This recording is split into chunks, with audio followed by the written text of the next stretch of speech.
If you work in quality control at a candy factory, you know strict safety regulations come with the job. It's why you partner with Grainger. Grainger helps you find the high-quality and compliant products your business needs to inspect, detect, and help correct issues. And the sweetest part is, everyone gets a product that's as safe to eat as it is delicious. Call 1-800-GRAINGER, click Grainger.com, or just stop by. Grainger, for the ones who get it done. Hello listeners, and welcome to this week's episode of The Cult Vault. I'm your speaker Casey, and before we get started, I just wanted to let everybody know that there is a competition being run across my social media pages at the moment where you can win yourself a Google Mini Nest to listen to my podcast around the house, and what better way to listen? So if you'd be interested in being in for a chance to win the Google Mini Nest, all you have to do is share my post or retweet my post or follow me on Instagram. It's across all three social media pages, Facebook, Twitter and Instagram. And there's one up for grabs, and I can send it anywhere in the world to one lucky winner. So please get in touch and help me build my social media following, which will help this platform hugely and get the messages out to more and more people. This is the final instalment for Pentecostalism across the month of January before I move on to Scientology for February. I just wanted to give everyone a warning and a heads up that this episode does have sensitive themes. It includes child abuse and molestation, and some of the topics that we discuss today are going to be quite heavy and quite difficult for some people to listen to, so discretion is advised. But it's so important that these issues of abuse are highlighted, even if it's only on this small platform. So today I bring you my interview with Sam. Hi Sam, and welcome to the podcast. Thank you for joining me today. We are covering Pentecostalism for the duration of January, and you have an interesting story to tell our listeners about different variations of Pentecostalism that you experienced throughout your childhood. So would you like to introduce yourself to the listeners and let them know a little bit about who you are? Sure. I'm Sam. I live in Athens, Ohio, which is located in the U.S. And it's a small college town, rural area. Pretty much grew up in this sort of thing. For 15 years, I was a chef. And most recently, due to COVID, I sort of just moved over to the medical cannabis industry. That's what I do now. Okay. I'm also, on the verge of starting a podcast, and Which is super exciting, and definitely something that we are going to talk about a little bit more once we really get into things. But you just mentioned there that you're in the US, and for anybody that's listening to this episode today, we've just had the whole thing around people storming the Capitol in the name of Donald Trump, and it's been interesting to say the least from our perspective to watch the news over here and see things unfolding in America. So what's the atmosphere like in the general area that you live in? So it's kind of weird, right? The town that I live, like the city or town that I live in, is basically super, blue, like liberal leaning, but the surrounding is super red. Like we are literally like a blue speck in the middle of a sea in like our state. I can literally drive 5 miles down the road and there are still Trump 2020 signs, flags, things of like this being out. A lot of you can't stop into a gas station without hearing someone complaining and saying that, oh, it's this or that. I'm definitely left leaning, which is very against obviously the Pentecostalism belief, but it's family is weird too, because like I've been unfriended by family just because I have I've unfriended family Yeah, it's interesting, especially with the super devout Trump supporters and this whole thing growing with QAnon.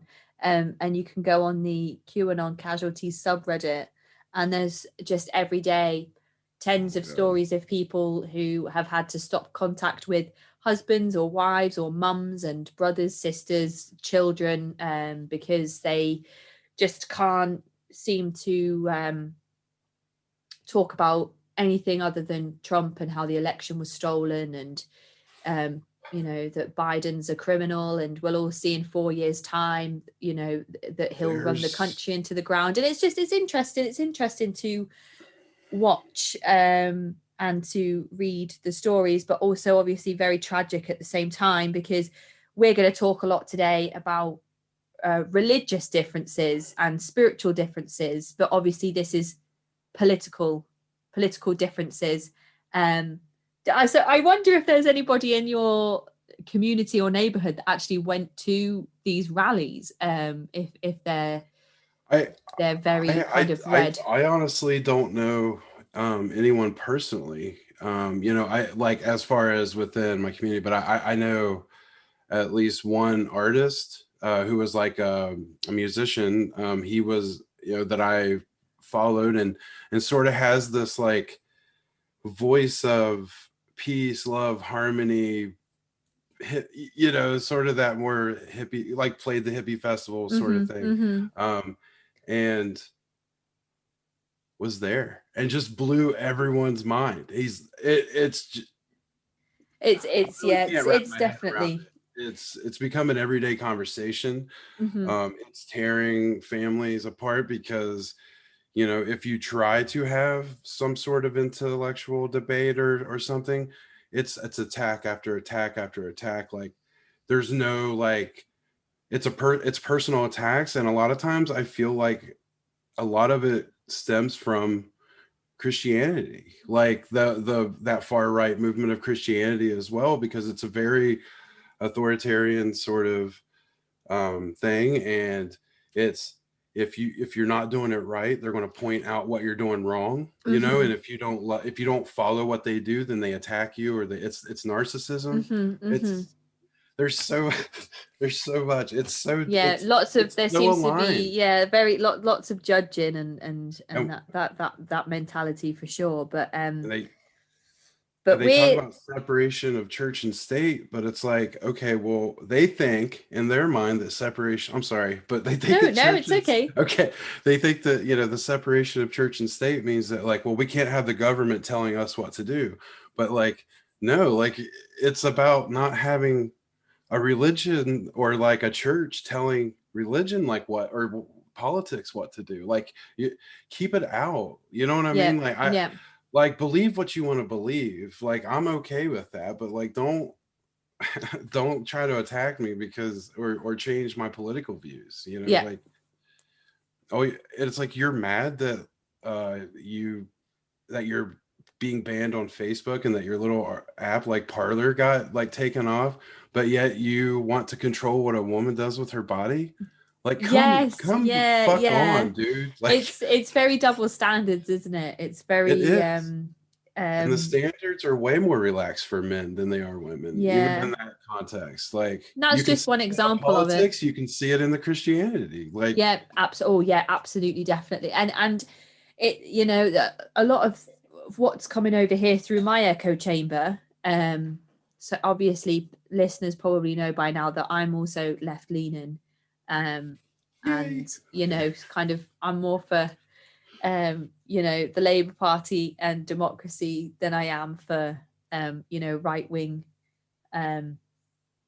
views and beliefs. I don't know if that's just because I grew up working class or what's influenced that decision, but a lot of people are making comments about how the Black Lives Matter protests were peaceful and they were to raise awareness for, the unjust killing of somebody by a member of the police force, and people of color's lives overall, and the treatment of people of color across America and the world. And then those same people that want to, you know, speak the way they do on Facebook and not have their Facebook pages banned or be banned from Twitter are also the same people that say all lives matter. You know, we shouldn't have protests just to highlight the unjust things that happen to people of color, which I find really interesting, because there's been no white people that we know of who have died the way George Floyd did, and that's the whole point. So I just find that interesting. I don't know, it's a whole can of worms. It really is, because, you know,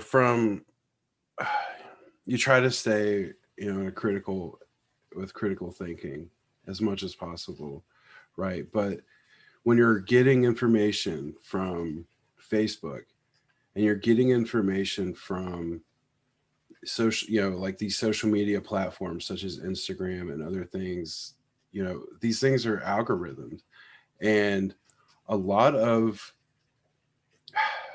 right, you know, leading folks, and especially the older generation, like, you know, the folks that are in their 60s to 70s, believe that I think that they believe that Facebook is basically like an editorial sort of thing, right? Like there's an editor, there's one person who is sitting at the top of it, like an editor at a newspaper, and he's just filtering what this is the real news. But it's like, no, you know, social media is based on like what you click, what you are interested in, sort of thing, right? And then at the same time, we're not set up to think critically while we're on Facebook, right? Because Facebook and other social media is this emotional thing where we are wanting to see the you know, we're seeing people's lives essentially, right? And so we're seeing pictures and different things, and so I think sometimes like that trigger of the brain is not. It's all algorithms. And again, you know, I spoke about my echo chamber before, and that's what basically social media is, and that's why it's so interesting when you see a news article about Trump being impeached, for example, and there'll be one or two comments that will talk about how he's the greatest president that the world has ever had, and again, they're not the views that people that I generally associate with would have. But it's interesting then, because that's the crossover between what people on my friends list might disagree with and how others are viewing that article.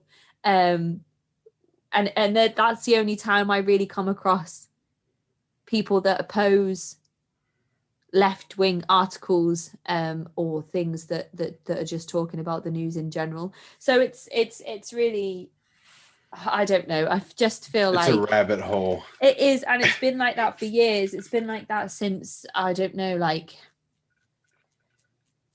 a few years back when we had a snap election that came out of nowhere and nobody knew how it was going to go, and some people were like, it'll go this way, it'll go that way. And I just feel like since then social media has like changed to be this platform where people will talk about their political views, and anybody that disagrees with them is just wrong, and that's the end of the discussion. Right. So it's exhausting in a way. But enough about that. Let's talk about you. I want to learn all about you, Sam. So you were born into the movement, is that right? Yes, that is correct. It goes all the way back to a great grandparent on one side and a great grandparents on another, that the church has been involved within our family, that as far as I know. You know, as far as them being considered what they would, you know, want to call themselves, apostolic or Pentecostal. I believe there was an Assemblies of God, I believe was in one of the greats, if I'm not mistaken. But I'm not 100% sure. Again, when I ask these questions of family, like it's been kind of because they understand what's going on, it's gotten out that what I'm doing. And Mm-hmm. so Mm-hmm. things have started to like cinch up like information essentially. But Okay. So you've got two different branches of Pentecostalism, one on one mhm. side of the family, one on the other. So how do your parents meet for you to, for you to be born? I I believe it was just at a random like church thing. That the kids were going to, like the young people would travel around to like different churches and they would meet that way. And Okay. so, um, like even that information for me, and I wish I would have gotten more information about how like my parents would have met really, but like I just know it was, obviously like through church and they're now divorced too. So there's no like when Okay. I talk to my mother, there's no like, oh, it was like a great this great thing. So Yeah. um And was it just so bas- yourself or have you got brothers and sisters? I do have one younger brother. There are 12 years difference between the two of us. Okay. And my mother had had a few miscarriages ahead of me. Right. Okay. I Okay. believe three. She had lost twins and Oh my then goodness. one other child before me. Oh, so you were like a rainbow child for them. Uh, yeah, I mean, my name is Samuel, and I guess apparently that is translated a gift from God. Like apparently, there was just no reason for them to have the story. This is the story I've always heard. Okay, the story goes that my dad was at one time an X-ray tech, and he was changing, I guess, like the X-ray stuff, like Mm-hmm. the radiation bars, and Mm-hmm. like his suit split open and he was burnt, and Oh, so apparently wow. he was never able to have like supposed to father children or something. No idea if any of that's true. But then it was like, okay, well, um, yeah, like they were married in 1973, and then I was born in 1984. So they had been trying to have children Wow, apparently, yeah. but yeah, For almost a decade. That's such a long time, isn't it? yeah. And it is. And I just wonder, again, it baffles me. Like I wonder like what, she was thinking at the time, or when you hear these different stories from her parents, and it's like, well, Yeah. I how do you imagine. know any of this is true? I mean, Yeah. it's not, they make it more glamorous in a sense than how I was actually born. I mean, I was born in a single wide trailer on an 80-acre farm. My mother was born in a hospital. My grandmother was born in a hospital, but I was born at home, and my mother's older brother was born in a hospital. Mm-hmm. Her next youngest sister was born in a hospital, but then the rest of the kids were all born on the farm. Okay, that's So, interesting. right. That's And there's other kids who were born on the farm, and there was like there was a woman who passed away during childbirth because apparently oh she was being no. forced to deliver a stillborn child, and Oh so she gosh. passed away. Oh my They buried goodness.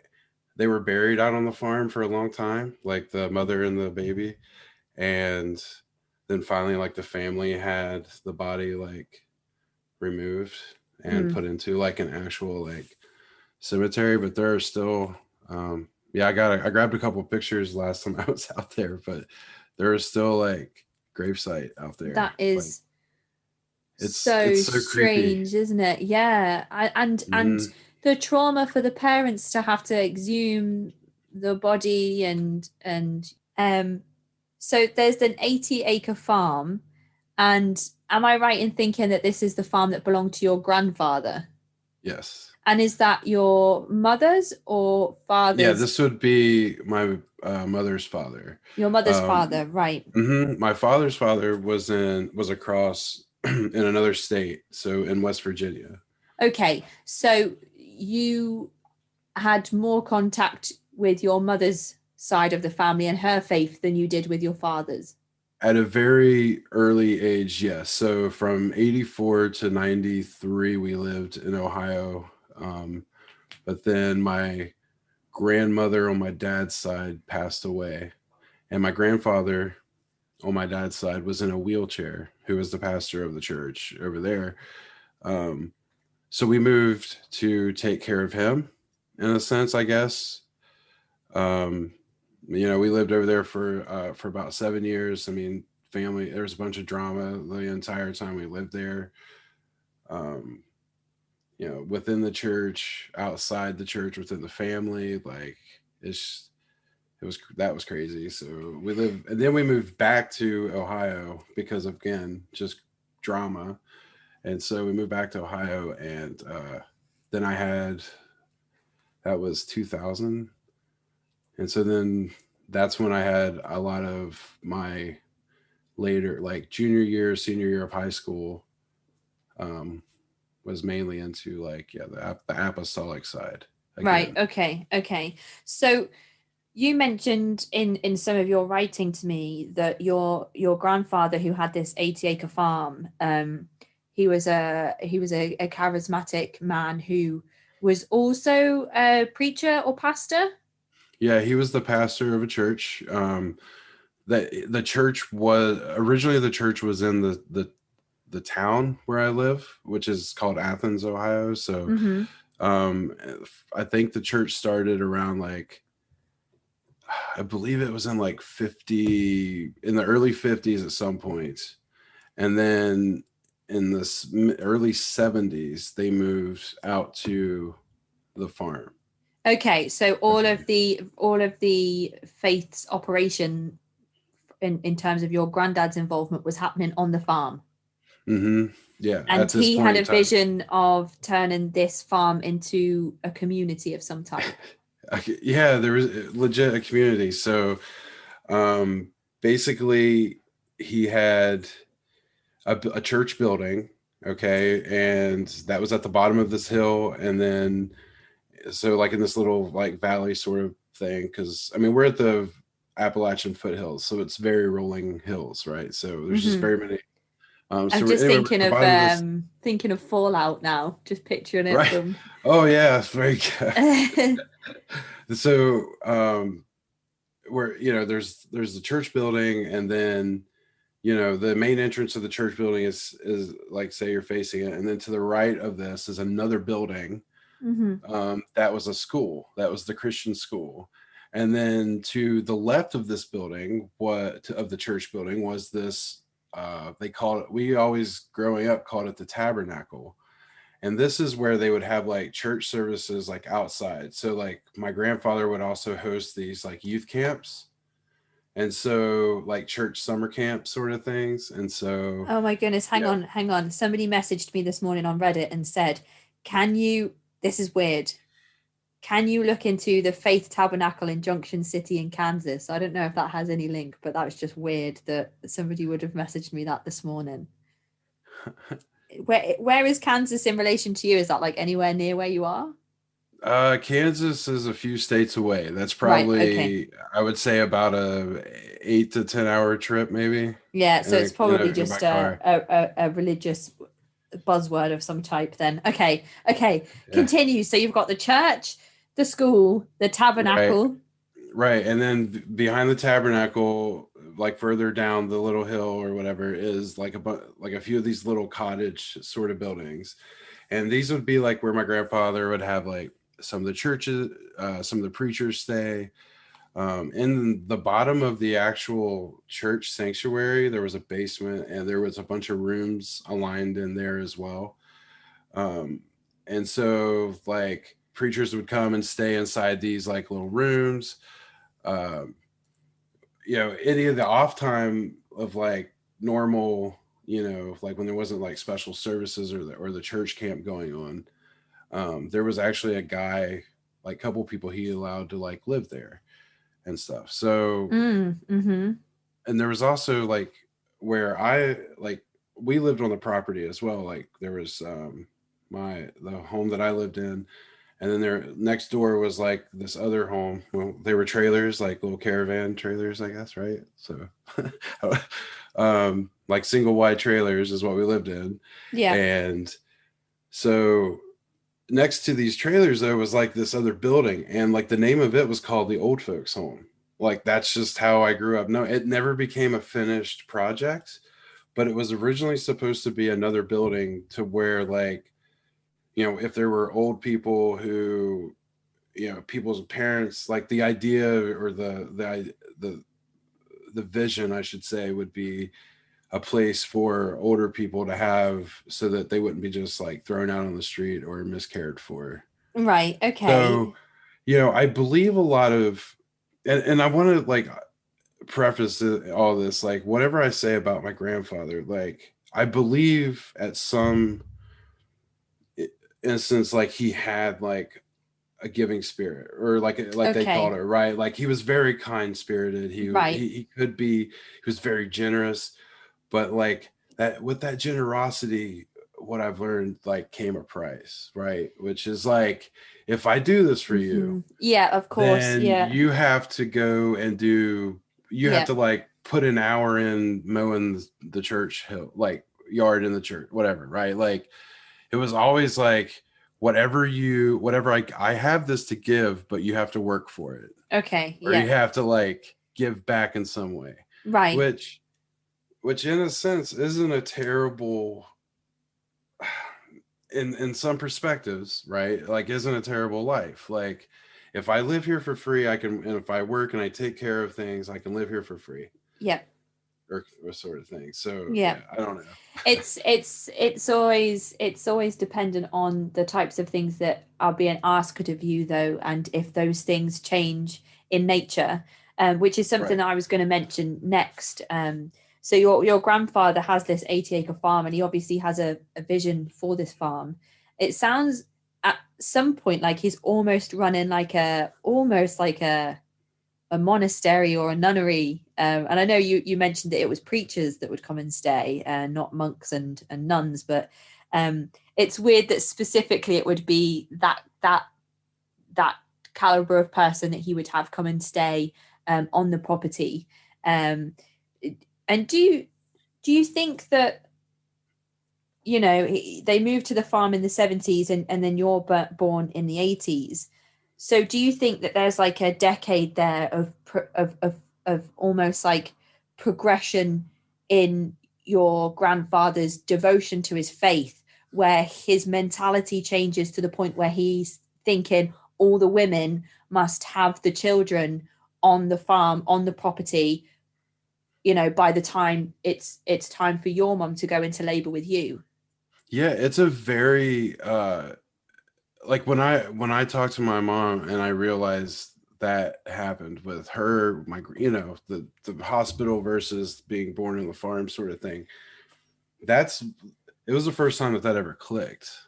And this is just recent, like last week sort of thing, that I had talked to her about this. And so yeah, like it was just this, I say that it just became like deeper. He had more people to control, in a sense, from what the other perspective is now. Like it was basically this control thing. So like there were more people, I think, associated with the church family. But then, as things progressively got more controlling, people would leave. Or one thing that got said to me, that someone commented to me when I'm asking about these things, is like, what, misogyny aside, what man would want another man to tell him how to rule his house or his marriage? And maybe that, if there was like a healthy, but like, it's not a healthy way to like learn how to have a marriage, in a sense, in my opinion. Like I'm not even I'm not even for it, because I've seen so many like things nitpicked around marriage, and people Yeah. stay in these 40, my parents alone were in a marriage for 40 years. But the reason why was because my mom was afraid, honestly, to be alone for the rest of her life, because her thing was, well, I won't be allowed to remarry. Yep, and divorce is a sin, Hmm. and if you take certain, because I know that a big thing about Pentecostalism is that the scriptures are taken literally, and there are some It's things black and in white. there, yeah, that will talk about how a woman should serve a man, and that type of thing. So it's it's And they don't difficult. realize they use the King James version of the Bible too, Hmm. right? Which Hmm. is not written which was rewritten not too long ago. Like, Yeah. To include the parts about homosexuality being a sin and things like that. right, So when it was actually talking about pedophilia. But hey, we have Mhm. that running rampant in the. Exactly. And I spoke about this in the episode that I released yesterday, interestingly enough. I So mean, I'm a victim myself. Like, there's myself, there's my cousin. I mean, I'm not trying to, you know, pull too many, name. I'm not saying names, but I'm hmm just, hmm it. Yeah, And is it's that pretty. something that happened during your first stint in Ohio before you moved Yes, in 93? yeah. This was my first stint in Ohio. This was from a family member who Okay. is who is now serving time for assaulting his own children as well, and Okay. other Okay. children, and other, like, there were Oh other my children as goodness. well. But yeah, he yeah, it's sad. But then, even recently, a younger cousin of mine too, like a few years ago, it was hmm from it wasn't a member of their church, but they had like this special service where a bunch of churches came together, and it was a member of another church who, Oh my goodness. and I don't even know if my cousin has been through therapy Ugh. or anything, or It's whatever. I don't know anything about my other cousins either, the two whose dad's in prison. Like, I don't mhm. know. It's not really talked about. Which is another big part of of these type of faith-based movements. People who find themselves in positions of power are often not held accountable for their actions, and you will use the faith to justify the heinous things they do against other people, especially children who are the most vulnerable and need guidance and protection. So the fact that this person, this horrible monster, is actually serving time for the things that they have done is it's not going to change anything that happened, and it's probably not really going to help, especially in terms of recovery for the victims. But at least it's something. At least at least he is being held accountable in some way for the things that he has done, because I cannot even begin to imagine the amount of people that are out there that have done similar things and will never This be is held my first. accountable. This is my first public announcement of this. Uh, yeah. So I'm sorry, I'm a little No, emotional on it's this, okay. but It's hard for me it's to even think about, let alone for you um, to relive. so, like, my mother doesn't know. Uh, you know, he wasn't tried based on me, or anything, and Mm, hmm but I've just come to the terms that, like, you know, uh, he's what, like, telling my mother wouldn't really help anything, honestly, and maybe one day I will, but I don't know. Like, I haven't come to that, you know. Why do you think you never mentioned it to her? Do you think it's because you thought that she wouldn't believe you, or that she wouldn't, she'd just say, well, there's nothing that I can do about it? Or is it because you're taught to follow your leaders blindly without questioning what they do? And what do you have you thought about maybe why you haven't spoken to her about it? Yeah, I think a lot of it has to do with the fact that she has experienced her own trauma within the church, and Okay. within the marriage of my father and stuff, and nothing, again, physical with for her that I know of, but Mm-hmm. emotionally abusive, like, just Mm-hmm. berate her, tell her she wasn't, good enough, and tell her she wouldn't be able to succeed. Like, I remember one time she wanted to go back to school to be a nurse, and my dad pretty much told her that she was too dumb. And it's me. I guess it's that guilt too. Like, I don't want to put any more onto my mom. Like I don't want her to like have to deal with that at this point. Like she is just, I feel like she's dealt with enough. And, that's also been a question arised like by other family members with me. Like, are you, when I'm talking about asking these questions to do my, my own thing, like, or Yeah, whatever, yeah. are, are you doing this to like hurt people and things? And I don't think, I mean, I know that that's not my intentions, but I'm dealing with my own pain and Of my own course, trauma. yeah, So, yeah. but I'm also not trying to spread that around. I'm not trying to dig up, old bones, I guess. Yeah, But I mean, it's interesting because you're on your own journey of discovery and understanding and healing, and for you the way to do that might be to ask these questions and talk through these things, and write your podcast episodes and speak to other people that have had these similar situations. And if people aren't willing to ask you if that's what you need to heal, to recover, and the first question is whether you're out to harm somebody else. I don't know if they're the types of people that you need to help you on that journey in the first place, if that makes sense.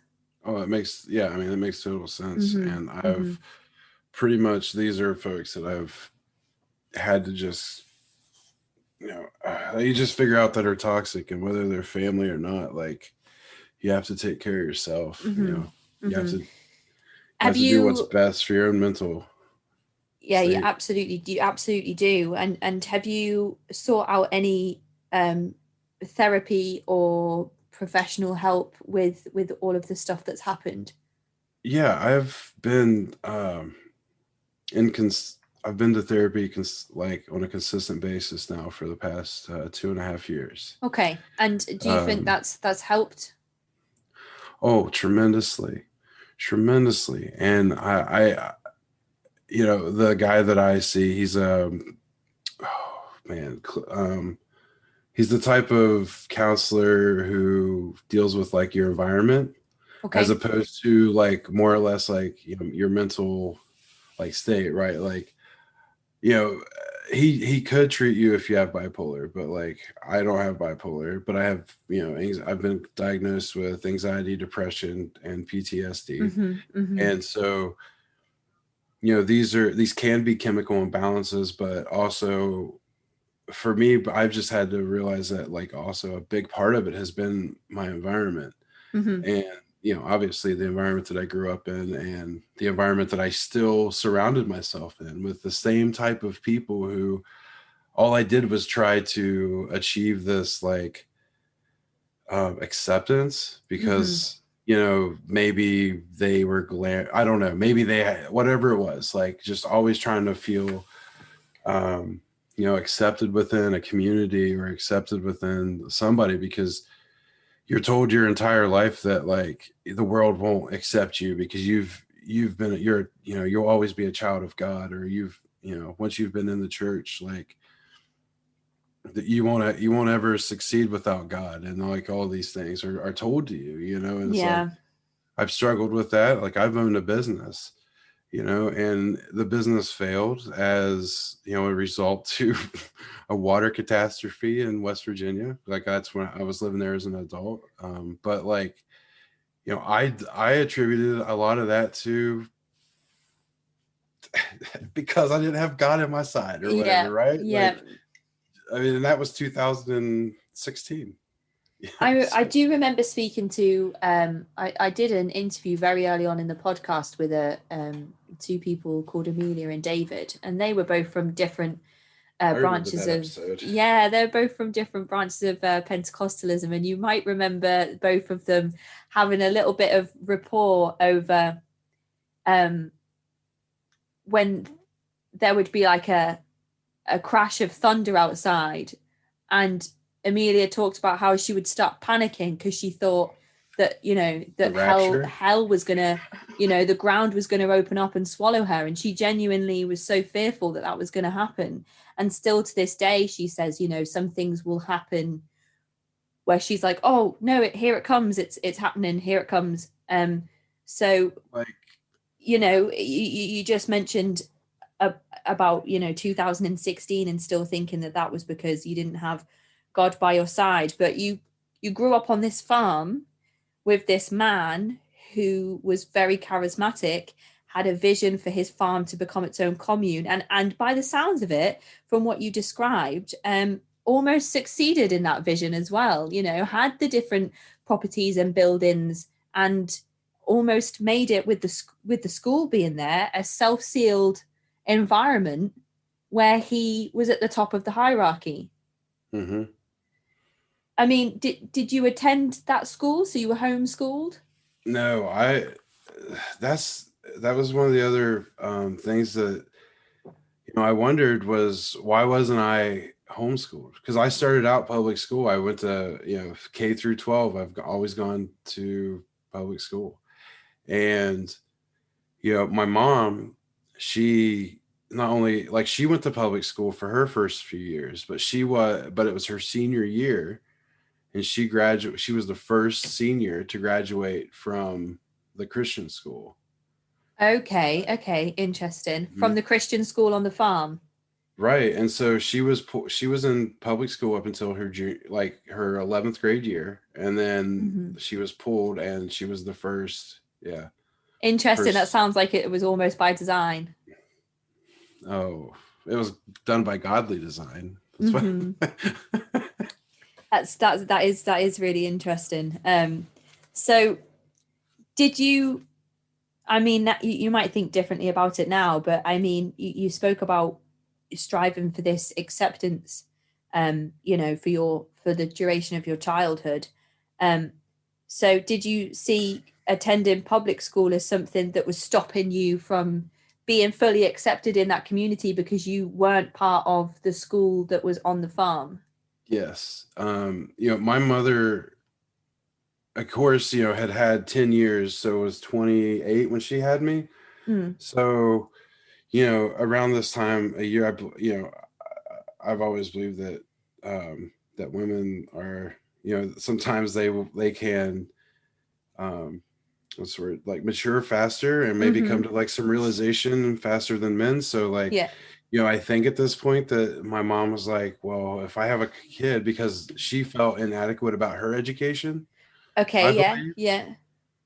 and felt that she was ignorant to a lot of things because I mean, she worked at a major bank corporation. Like she's about to retire in February, and so, but she has been the same job for the entire time. Okay. Okay. So she was a bank teller, and so she felt like, I don't know, she just felt inadequate about her education, so she never really moved out of that sort of entry level bank, like whether it was at the bank or she worked at this one place that they did accounts receivables, and so she was like a data entry person or whatever, Okay. and so she was able to do that as well, but she just never had the confidence, like the Hmm. self-confidence to achieve it. Do you think that that's her education that she received while she was at public school, or the final part of her education that she received at the farm, and maybe not pursuing further education? I think it was the final fact that, Mm. because eventually the school got shut down, right? Okay. Because the school board, like superintendent sort of people, came against my grandfather.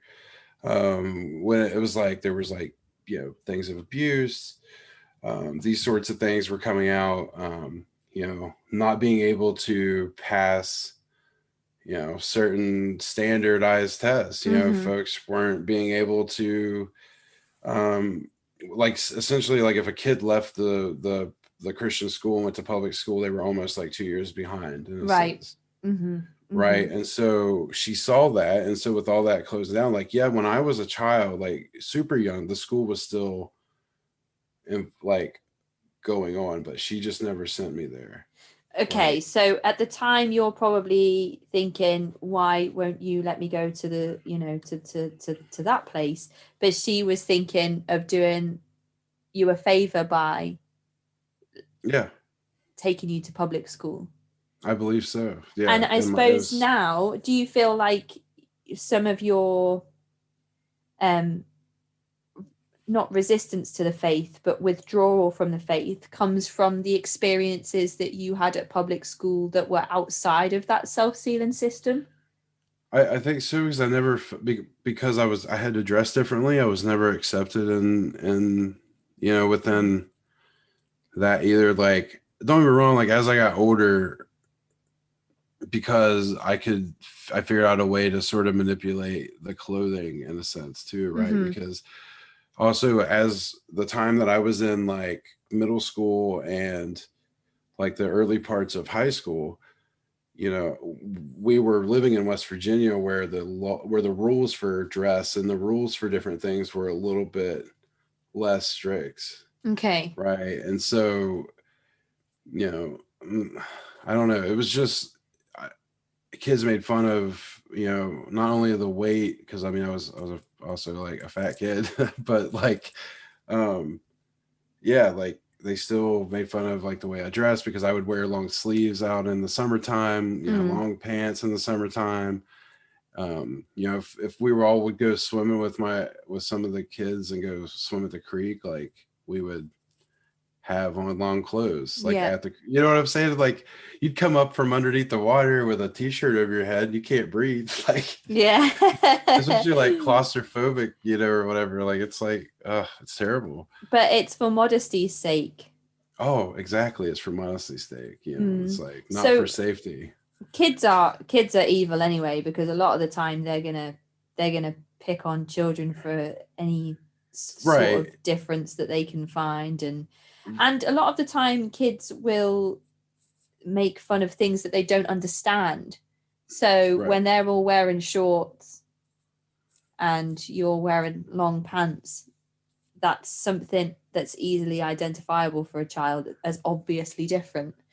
And I talk a lot about these ostracizing experiences that children have in school when they're in such a such a faith-based movement, that it can have a long-lasting impact on the way that you view yourself, I guess. Like I would be worried about if I decided to go to college, or if I decided to get a job, and would I get the same reaction from people outside of my religion that don't understand why I wear long pants in the summer?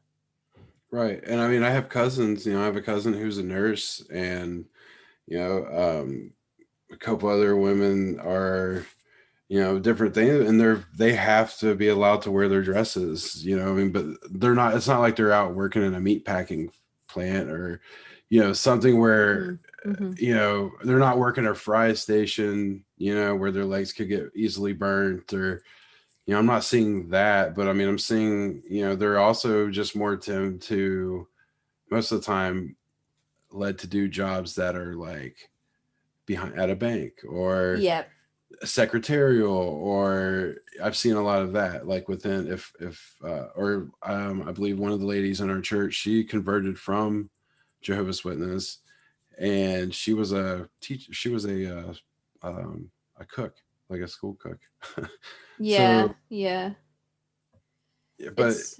But there's not a lot of, I'm a doctor, I'm a lawyer, I'm this, but like, I don't know. It's a lot of poor, uneducated people. And, they don't believe in the apostolic side of the Pentecostalism. They don't believe in TV. Like, for the first, my mom has never owned a TV in the house. Like, there's never been a TV. There's been a monitor, right? Like where at one point we could watch like certain videos, but like, and even though some of the churches believed in having cable, right? Cable TV, like we never did, or never. Did you ever go to anybody's house when you were growing up and find it like fascinating when they had a TV? Yeah, like, my first experience with a TV in a house was that, my mom started going back was working, right? Like, and when I would go to school, she would take me up the road to our neighbor's house, and the lady had 2 kids, and she would watch, like babysat me or whatever, right? and so I would get off from school there as well. But in the mornings, I got to watch Teenage Mutant Ninja Turtles. So Awesome. like even as an adult to this day, I fucking love Teenage Mutant Ninja Turtles. Even though I missed like an entire, like I have no idea, like I wasn't able to get like as in depth with the TV shows and Yeah. things because I didn't have it all the time, but like Mhm. those little things. And there was like this other old like little TV show, like it's called James Bond Jr. Like I don't know, it was weird. Like and GI Joe. Like that's what I remember, Yeah. sort of in the mornings. That's awesome though, because that just like it's just proof that there are some things that had such a positive impact on your well-being that you still enjoy them to this day, you Yeah, know. Ninja Turtles. Like Yeah, I absolutely. That I mean, you probably looked forward to those times of the day more than oh, anything it's else. Like, I can't wait to go around there and watch some TV. it's probably why I'm such an early bird. Like Yeah, I can see. Yeah, I could see how that would happen. Yeah. because literally like wake up and I'm like my brain is like firing at 100 like miles an hour as soon as I wake up in the mornings. It's. I think I in the episode I released yesterday with April, who was in the Assembly of God. She spoke about how difficult it was growing up, and even when she was an adult, you know, people would be like, "Oh, you know about Justin Timberlake because he was in NSYNC when you were younger," and she'd be like, I have no idea what you've just said in that whole sentence," because she didn't know who NSYNC were, she didn't know who Oh Justin wow. Timberlake was. So that's, you know, this is just another example of pop culture that we take for granted in everyday life that some children just don't have access to and don't even know exist. Yeah, my mom's brother, who is the current pastor of the church that she goes to, and is my grandfather's old church. Um, all three of his kids homeschooled. Um, all three of them. He has this is the youngest one is also being homeschooled, and he's like 12. It's hard. It's hard. I can see the pros and cons of homeschooling, but Right. I I can't too, just but you still have to be social, you right? Like do, because you there have to, are rites of passage when you're a child. You know, but there's experiences that you should have, or that you should, you know, that I suppose are restricted or even forsaken if you are being educated from home, and then most likely don't have the opportunity to socialize with people outside of the faith, even if they're, you know, oh, like, I'm going to go to Tommy's house down the road, because you're encouraged to stay away from people right. who aren't saved, or who can't be saved because they don't have And the word of God. where we lived, I mean, we were out in the middle of nowhere Yeah. essentially, right? Yeah. And again, that was until we moved to West Virginia, and like there, the experience was completely different, like for church wide, like kind of stuff. I mean, you know, even the women could like their dresses could be a little bit shorter, like they didn't Mhm. have to be all the way down to the ankles. The sleeves could be at 3/4 length instead of like full. Um, they could wear things in their hair, like my mom could finally wear like a hair, like a bow or a hairbread or Mhm. whatever, Mhm. a scrunchie. I think that was another one from back in the day or something. But yeah, it was completely different. Like Do you over there. think that the severity of the restrictions that were put on the men and the women especially, were they a product of your grandfather, or was that just Ohio in general? I know Ohio is part of the Bible Belt, and religion's a hot topic over there. Yeah, Um, I I don't know where. I think a lot of it came from just like more, I don't know, like more just Puritan sort of belief. Like my mom would tell me stories of how there were also preachers involved in Kentucky, preachers involved in Indiana, preachers involved in Michigan. So like all the surrounding like states or whatever, right? Like they would all like get together, and they were all sort of believed the same thing, like no Christmas, and these sort of things. But I I don't know. No, Got lost no. little. It's just that's just something that I was just speculating there when you were talking about it. But I just wanted to go back to the school quickly. So before it was closed down, Mhm. do you know what the types of curriculum they were teaching? Because I'm just interested to know if it was like faith-based curriculum or whether they actually followed like a statutory curriculum that was set out by the education board. There was a certain one. Now it has actually been sort of defunct, I think, now, right? Like it's the organization is gone. So basically my mom's diploma is kind of non-existent. Okay, yeah. Right. So, but there are some of these that are regulated, but I think the one that they were with basically just kind of was like, oh, they're teaching math, but they teach it on a base with like shekels. You know what Okay. I'm saying? Like they use like Bible terminology in Mm-hmm. the Mm-hmm. lessons and in the lesson books and stuff. And so it would be like, if you had 30, if Eve would have eaten 30 apples. I don't know. Like that's me trying to be funny. But like, yeah, I don't it was more like elementary back then. Yeah, I was going to say then we'd be in a lot of trouble if Eve ate 30 apples. Right. I mean, Would look be. where we are already after just one. Mm-hmm. So His dark materials, she could eat that. so you were born in 84. No, right, 84. Um, I'm 37. I just turned 37 like last week. Congratulations. Thanks. So I made it. Yeah. You're born in 84, and then just under 10 years later you move. And what happens in that 10-year period? Does your grandfather kind of does his congregation grow smaller in that time? Does it grow bigger? It definitely ebbs and flows, I would say. Okay. Like, So right, like there are periods of like, say a new family, a poor family, a homeless family, for instance, that we had. Okay, fair enough. The homeless family comes, somehow hears about, whatever, grandpa allows them to stay in the bottom of the church, mm-hmm. in the basement, in the rooms. The guy kind of does things around or whatever. He gets back on his feet. But at the time, It was like him and two kids were living in a car. Like his wife and two kids were living in a car.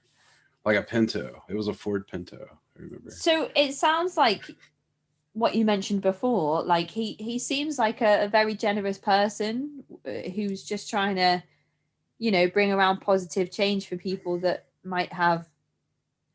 But if you don't go to the church, luck. You're kicked out. Right. Like, but okay. if you don't go to the church, then you get kicked out. Like if you decide, oh, I'm not going to do this, then all support, everything is withdrawn. And then you're basically homeless again. Okay. And what happens within that church to make it so difficult to remain a part of it? I mean, I think just the regular restrictions of like, you're going to church Sunday morning, Sunday night. Yep. You're going to church on Tuesday. You're going to church on Thursday. Mm-hmm. And then once a month, there's church services on Friday and then to Saturday.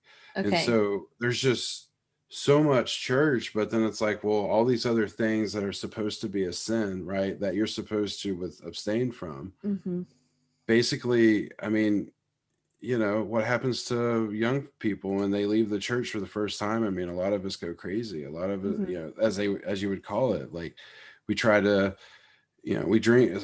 Some of us turn into alcoholics. Some of us turn to other harder drugs. Some of us have turned to food, whatever it is. There's what's missing is the addiction.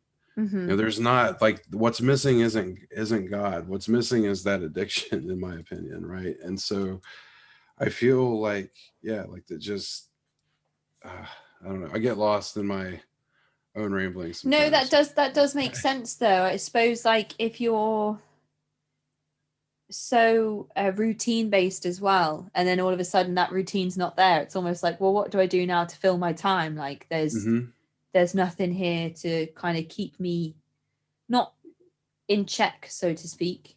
Right, which is why it's easy for them to have success stories such as like, well, God has taken care of the alcoholic, or God has taken care of the drug addict, or they don't do that no more. Well, it's because they found a new addiction, and they found something new that gives them some sort of self-gratification. It's that love, it's that acceptance, right? That they've been trying to find in that empty bottle and in that needle or whatever.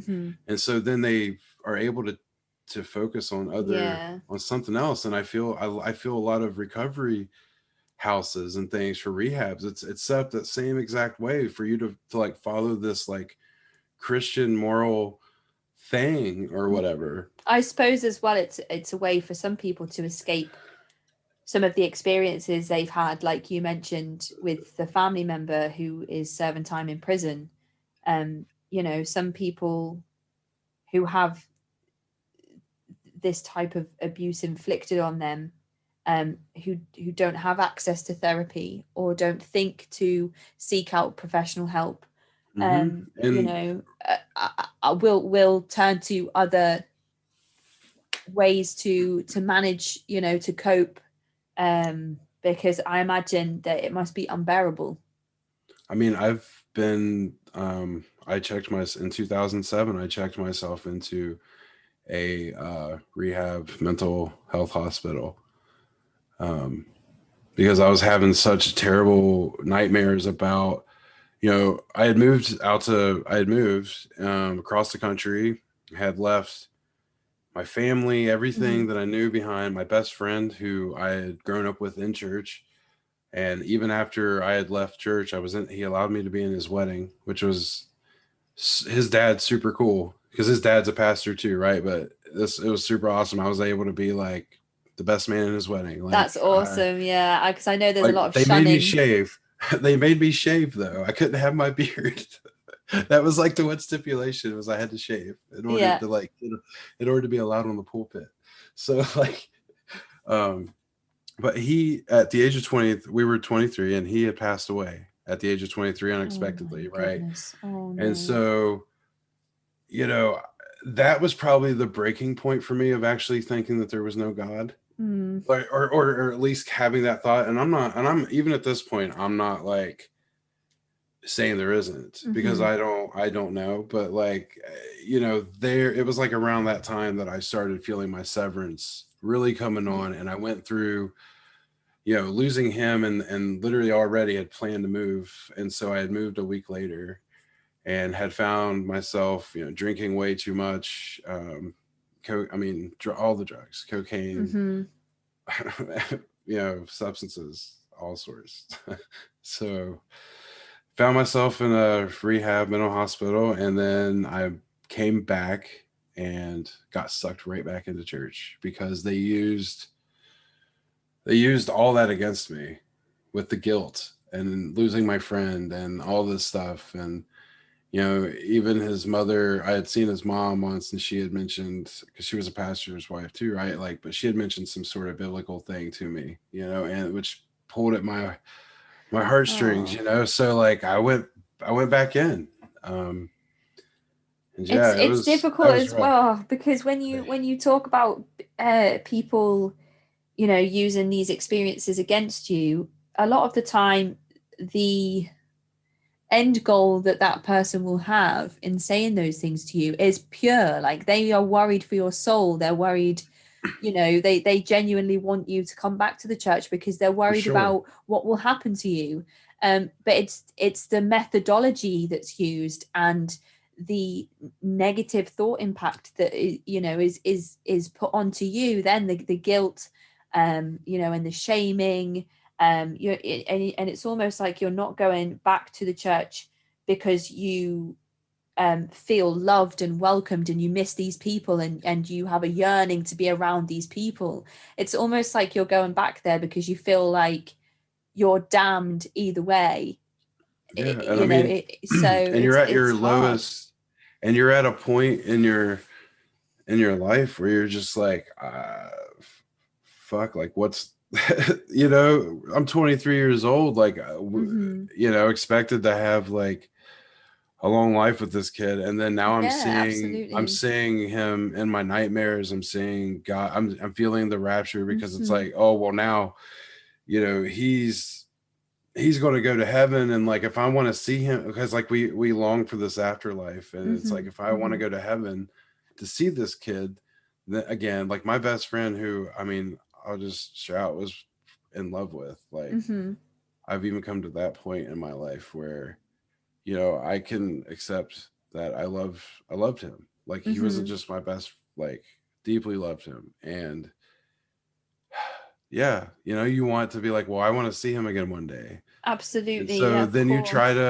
you try to change again in order to fit this mold that you felt like that you feel like you have to, but it's like a measure that you can't even obtain. Yeah. It's Yeah. it's such an obtainable thing, like, or an unobtainable thing to reach, of perfection, to be Christ-like, to Hmm. And I wonder as well, I mean, how much of it's so hard to lose somebody that you love, somebody that you're close to. It's so hard to go through that grieving process, that mourning process, to to come to the realization that that person isn't there anymore. That is so difficult. It's difficult with people who are getting older, and or people that are unwell and have long-term illnesses. But then for you to lose a friend so young that you thought you had so much time with, and then to be told to come back to the church because that's the only way you'll see him again. Where does that grieving process come in? Like, where do you get the chance to mourn and to heal and to recover and to remember happy memories about this person if you're promised you'll see them again at some point? I don't understand how you can get that closure if you don't need that closure because you're going to be together again at some point. no, and there's so then yeah, there's no closure, because all it is just an opening up of wounds again, Absolutely. Yeah, of because course. you're in the and at this point, like when I moved back and tried to go back to church, because whatever, feeling like, oh, I went to, because it made me feel like I had actually been, I mean, this is going to sound ignorant as fuck, okay? But being in the mental hospital, and because of how I was raised, I actually thought that someone with schizophrenia had multiple demons, Okay. Yeah. Yeah. because that's how it was explained to Yeah. me Yeah.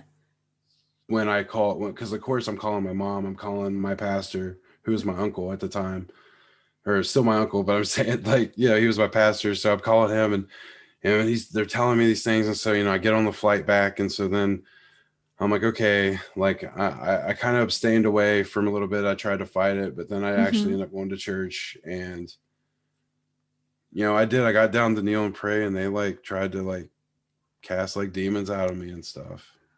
Which is almost like an infamous part of Pentecostalism. A lot of Yeah, people, when they think about Pentecostalism, they think of snake handling, which is the very um, physical, fringy right? parts of It's very Pentecostalism, fringy. Yeah, and is not an everyday part of the practice. But not as casting demons much. out of people, it definitely is.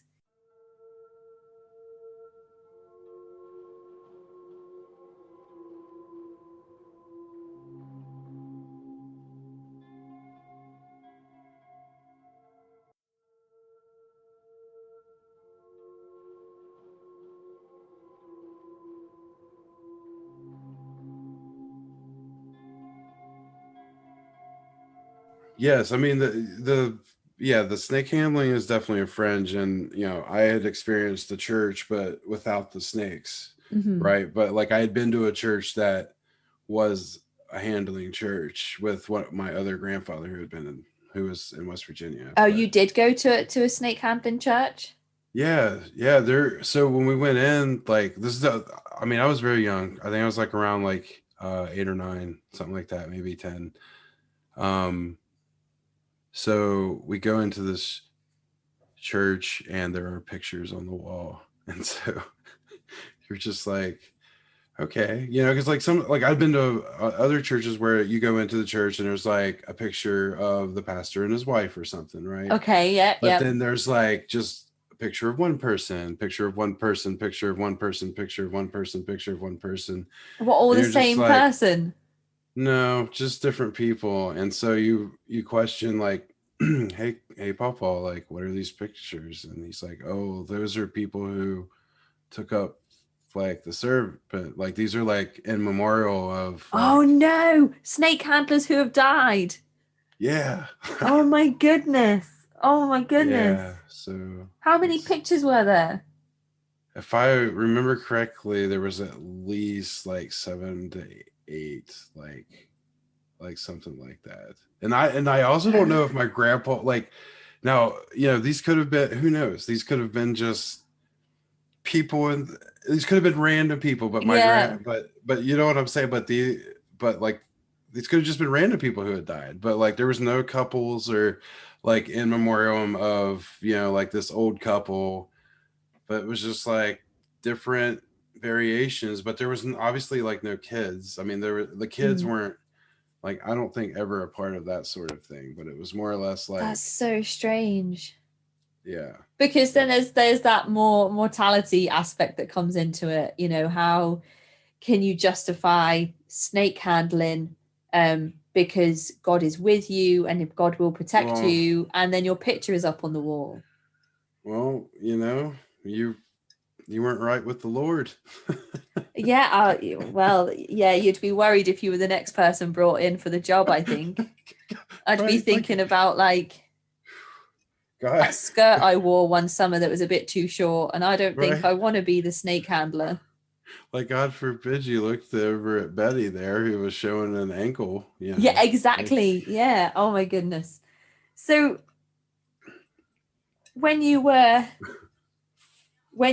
invited to your best friend's wedding, uh-huh. and you got to be best man, you mentioned that you that you had to shave your beard, and Yeah. obviously now you have a very long beard. Yeah. Before, even then, like, because I worked in the restaurant industry, and Mm-hmm. even earlier in my career, it was, we had to keep it at least like shorter. So I've Mm-hmm. kind of had just a very short version of what I have now. So like, Okay. but either way, I still had to shave it off because men had to be clean shaven. Yes. Yeah. Yeah. Yeah, no sideburns, no worldly haircuts. So your hair has to be like a you can't grow it past a certain length. You have to keep it like neat and tidy. Right. Like if it is a certain length, like it can't go, it's basically certain length past your ears, sort of thing, Okay. right? So like, you could have a bald spot up top and grow like your front forehead hair out, 3 foot long to cover up your bald spot if you want to. But as long as it doesn't come like down past your ears or look like a little rat tail, what like pretty much like everything is clean shaven, like all around the sides. But up top, I mean, you could pretty much have the Proud Boy haircut if you like, and you could go to heaven with a Proud Boy haircut. Like Proud Boy haircut, going to heaven. Which is, I think I talked about this in the interview with Amelia and David as well. It's weird that you have to be as proper on the outside as you are on the inside, Oh yeah. because I don't see how. Because if the temple is clean on the inside, then it's going to show on the outside. Yeah, I suppose when you say it that way, that makes a bit more sense. But then I think to myself, like, what about people who are very devout and practice perfectly the Bible, the scripture, the verses, but don't have access to things like scissors, hairdressers, modest Mm. clothing, baths, showers, clean water, toothbrushes, that type of thing. Does that mean that It, person's not going to go to heaven because they don't have access to those things? like you almost think, and my mom and I joke about this all the time, but like we legit don't feel like clean unless we have extremely hot water on us. Like, right? Like it's Yeah. like it's extreme, and like our skin is red when we get out, sort of thing. I mean, thankfully, my partners taught me to moisturize. You know, and Yeah, especially in the winter when you come out and you're like, yeah, you feel your face go like, and you're like, oh yeah, no. yeah, right. So I'm like, dang, man, like y'all were so worried about my soul, you forgot to tell me how to moisturize. Like, come on. But yeah, so like, cleanliness is next to godliness, being able to be prim, proper, super, suits. Like I mean, I know guys who, I mean, one of my first things I bought with my paycheck after saving some money was a brand new suit, which was like a $300 suit at the time, and this was like in 2002. You know what I'm saying? So like, you spend the money. It's so weird because it's like you try to spend the money on these things in order to like try to feel like you are with the pastor, Yeah, because the, yeah. the pastor is able to afford these things, and so you think that he's being blessed. Like I know one church, I know a pastor of a church where the dude was driving a Lexus, him and his wife driving a brand new Lexus to church. And yet, I could look down the parking lot and see, a car that was 15, 20, 25 years old. Mm-hmm. And it's like, what's going on here? That sort of thing. Like, I don't know. It's this unobtainable thing for people who are trying to reach this perfection, and they think that if they dress in this suit, or if they look this way, or if they have this same sort of haircut, or if they do this, then they're going to be accepted and they're going to go to heaven. Like, that's just it. And Yeah. Yep. the speaking in tongues thing is in my opinion is fake. Like, you fake it. Yep. Like, you can't deny, like, no one in the church can deny that something actually made them trigger that. Like, I don't, in my opinion, like, It's strange, isn't it? All the it's people I've very spoken strange. to, like, I say, oh, did you have that experience where you're standing in a circle speaking in gibberish, looking around, kind of thinking to yourself, like, I know I'm speaking gibberish, but is everybody else actually speaking in tongues? Am I the only person that's faking it? Or do you look around the circle and go, now I know all of you are faking it? I mean, you have to think I was born into this, and so I don't Yep. know what someone's perspective is coming into it as an adult. I don't understand how, as an adult, that you could accept that. But as a kid, at 5, 6 years old, on the front pew of the church, and you got people around you, and they're, you're praying, I want the Holy Ghost. You don't even, all you know is that the Holy Ghost is whatever, right? Like, you just know that you want it. Like, you don't even know what the fuck it is. At Yeah, that age, yeah. What does it when it right? happens? What am I waiting for? Right. So I like, even at that age, you don't even have a concept of, like, really, like, you can't have a concept of heaven and hell. All but you have a concept of fire there, right? And so that's how they view hell. And it's like, you don't even know what pearl or gold is at that age, right? Like, you don't have any concept of, like, value to those sorts of things. And so that sort of thing sort of falls dead on a kid. But I think the realization that there is a hell can be more realistic than heaven, in my opinion. Yeah, and it's dangerous to feed that information to children as well, because people I've spoken to, I was just keep mentioning April's interview from yesterday, but she spoke about how she was terrified that because her father didn't believe, and he didn't go with her and her mum to the church and to services and stuff, she was genuinely worried that he would go to hell and that he would burn in, he would go up in flames. And that must be terrifying for a child to grow up having those visions, those thoughts. One of your primary caregivers is going to be in pain, and you're going to bed thinking about all the bad things that are going to happen to them because of the decisions that they're making. That must be I mean, awful. I mean, you saw what happened to your stuffed animals when you called them dolls. So why the hell would you want it to happen to Oh you? yeah, of You know what I'm saying? course. Right? Good. I forgot about that as That's a good well. tie-in, wasn't it? That was a very good tie-in. Yeah, Man, so I'm so proud of myself for that. there was something that you mentioned in your notes about your grandfather and your father Mhm. found a collection of Well, I remember we were just sitting around a table and talking about stuff, and I had mentioned that I had dolls, and what I was talking about was my stuffed animals, Mhm. and I called them dolls, and they were like, my dad's face just pretty much went like ice cold, and my grandpa said, "Only queers have dolls," sort of like sense, right? Like in that thing, Yeah. and then they took my stuffed animals went out to a fire. Like they burnt my stuffed Oh animals. my goodness, that's traumatic as a child. That's awful.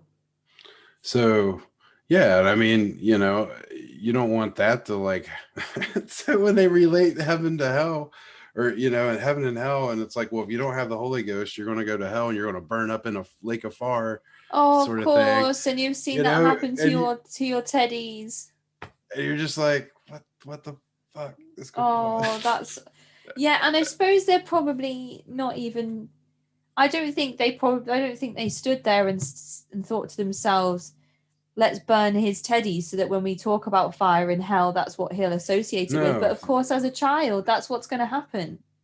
Yeah, like yeah, they Oh. they did it as a to teach me a lesson to not call them doll. Like it was just a very extreme way to teach me not to call them dolls, to be a Mm-hmm. very, Mm-hmm. masculine, sort of thing. Like, And yeah, that crazy. is, I think, quite telling about the perspective or views that your grandfather had and that Pentecostalism has around the LGBTQIA community. Oh yeah.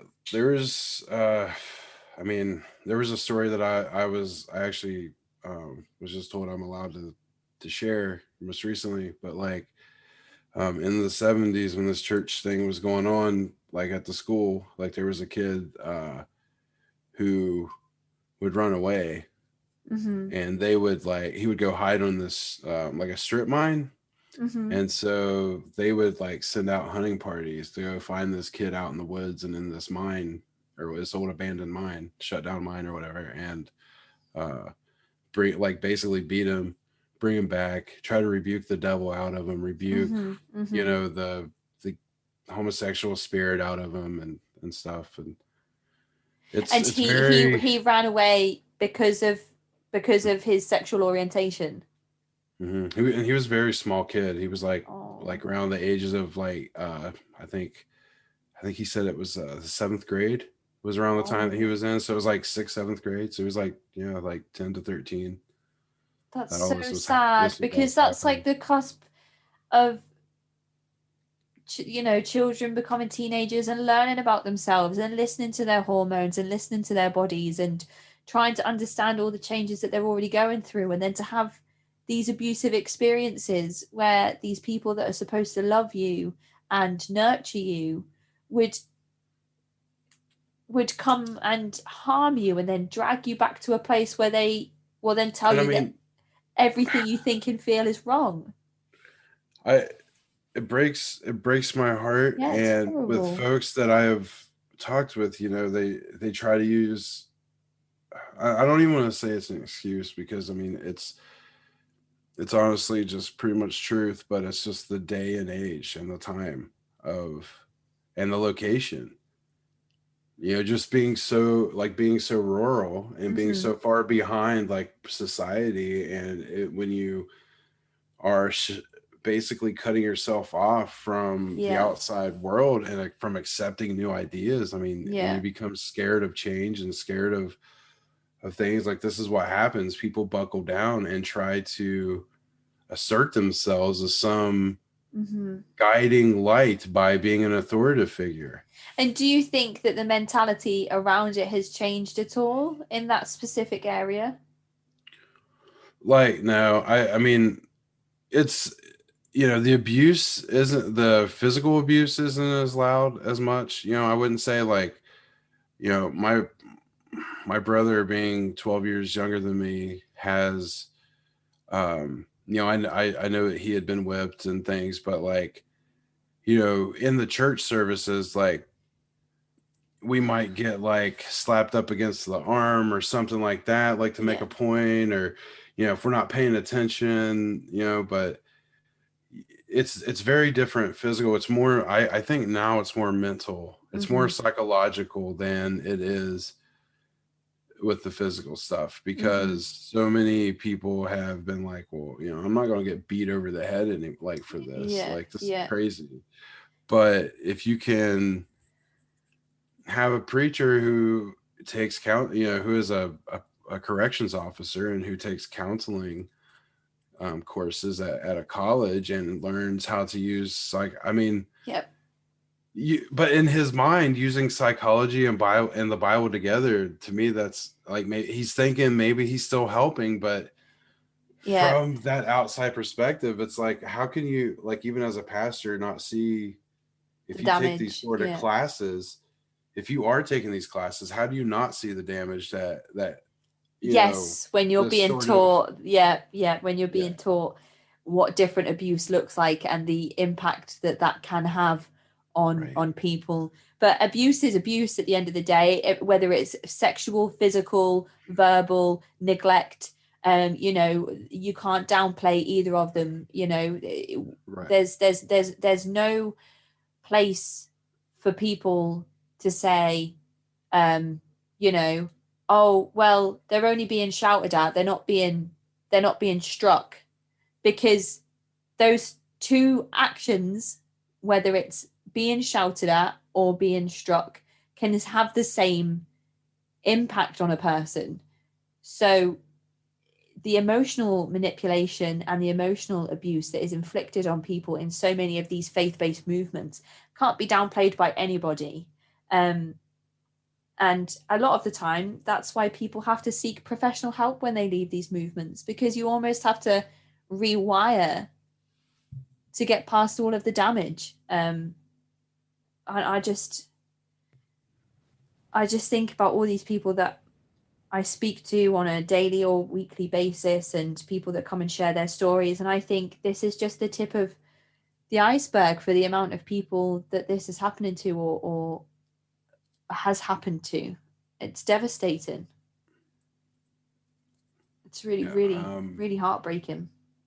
I mean, stories of with this, and this one, like kids being so scared that they pee themselves on the front pew, different things like that. Story of a kid who was developmentally disabled, wouldn't sit on the front row, wouldn't sit still, kept wanting to go back to his mom, and being grabbed by the throat and basically just slung back and sat back down. I mean, so I can understand where a person would say, this is me trying to help you. But at what point do you say, well, that's just pure out abuse? That's not that's not helping anyone. And at what point do people go from genuinely thinking that they are going to change the world for the better, and or make a positive impact on someone's life, to outright abusing the power that they have because they enjoy the gratification that they get for themselves? I talk a bit about Jim Jones and the People's Temple and what happened at Jonestown. And when I did my deep dive research into Jim Jones, there are accounts of him being extremely narcissistic and controlling and manipulative from a very young age.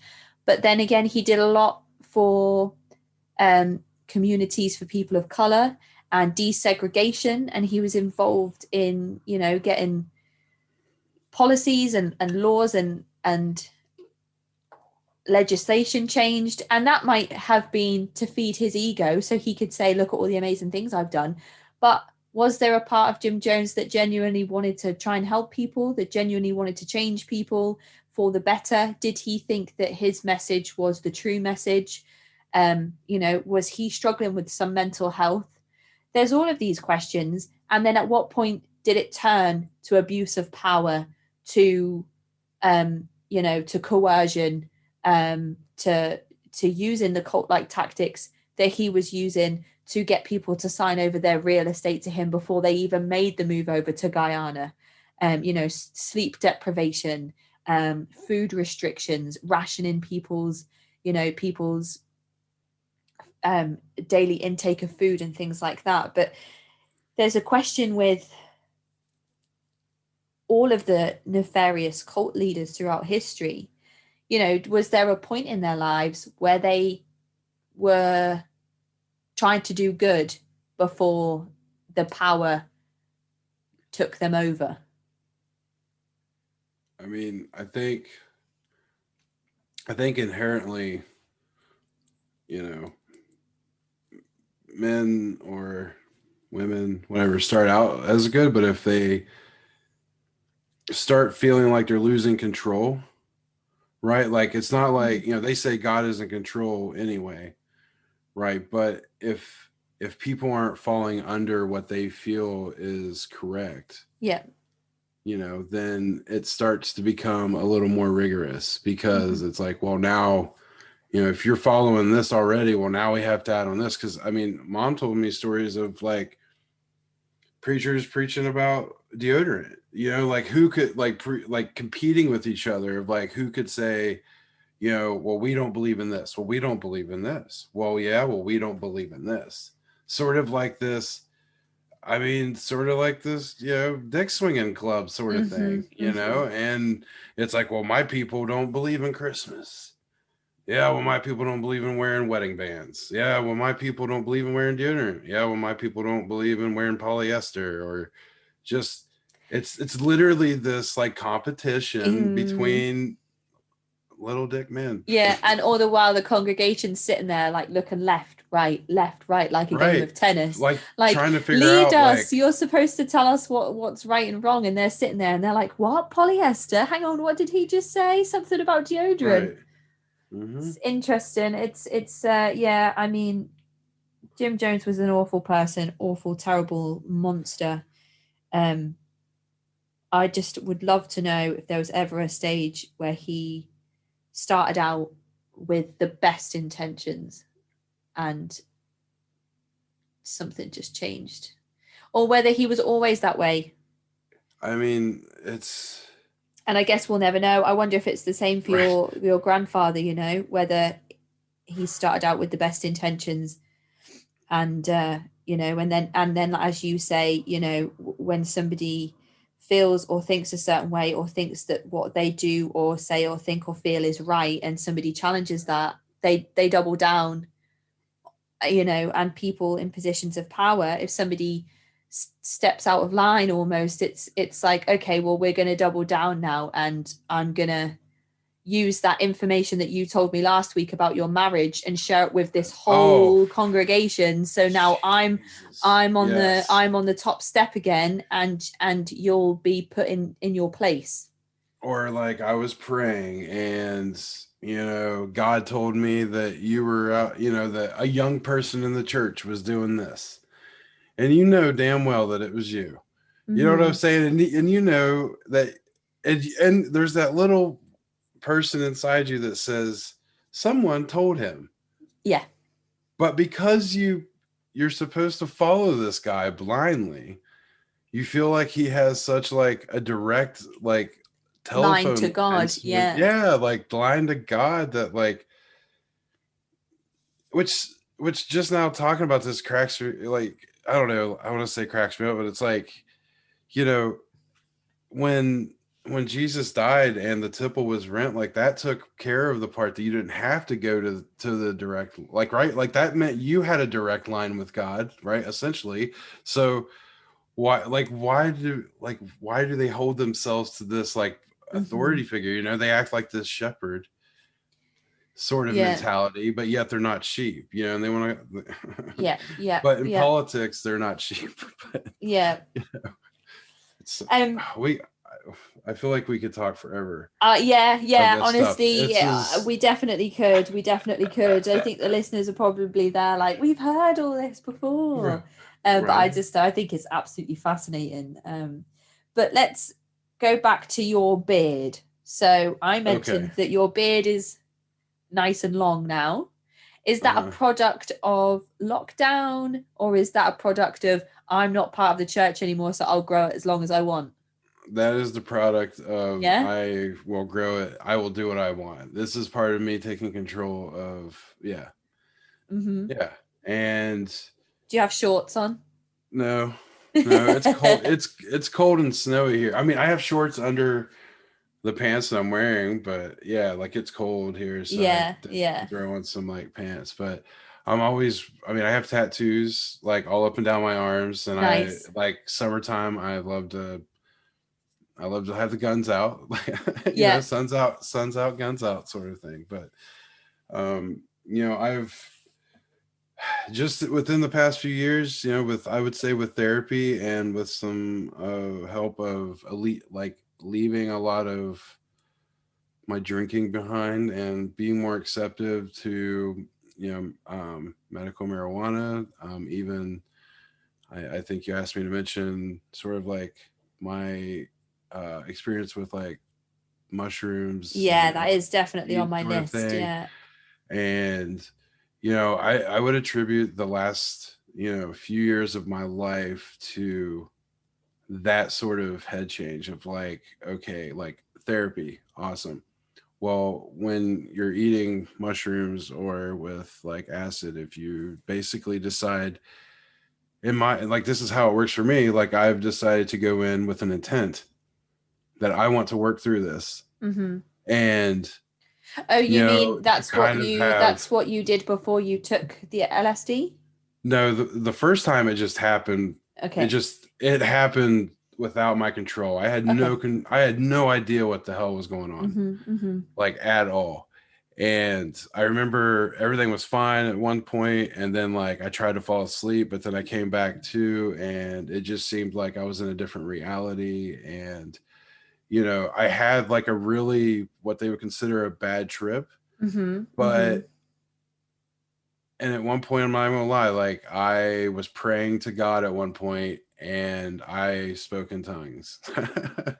So, which is really weird. Like I know it sounds weird, but it's familiar, right? And so what Yeah. happened and what these things have done for me, the tripping of with mushrooms and LSD, it has basically allowed me to go through these experiences, but then be like, okay, well, that's what this means, right? Okay. Like there's no literal sense to like, for instance, like if you think you're dying, like if you like I've had one of those like experiences where I felt like I was dying, right?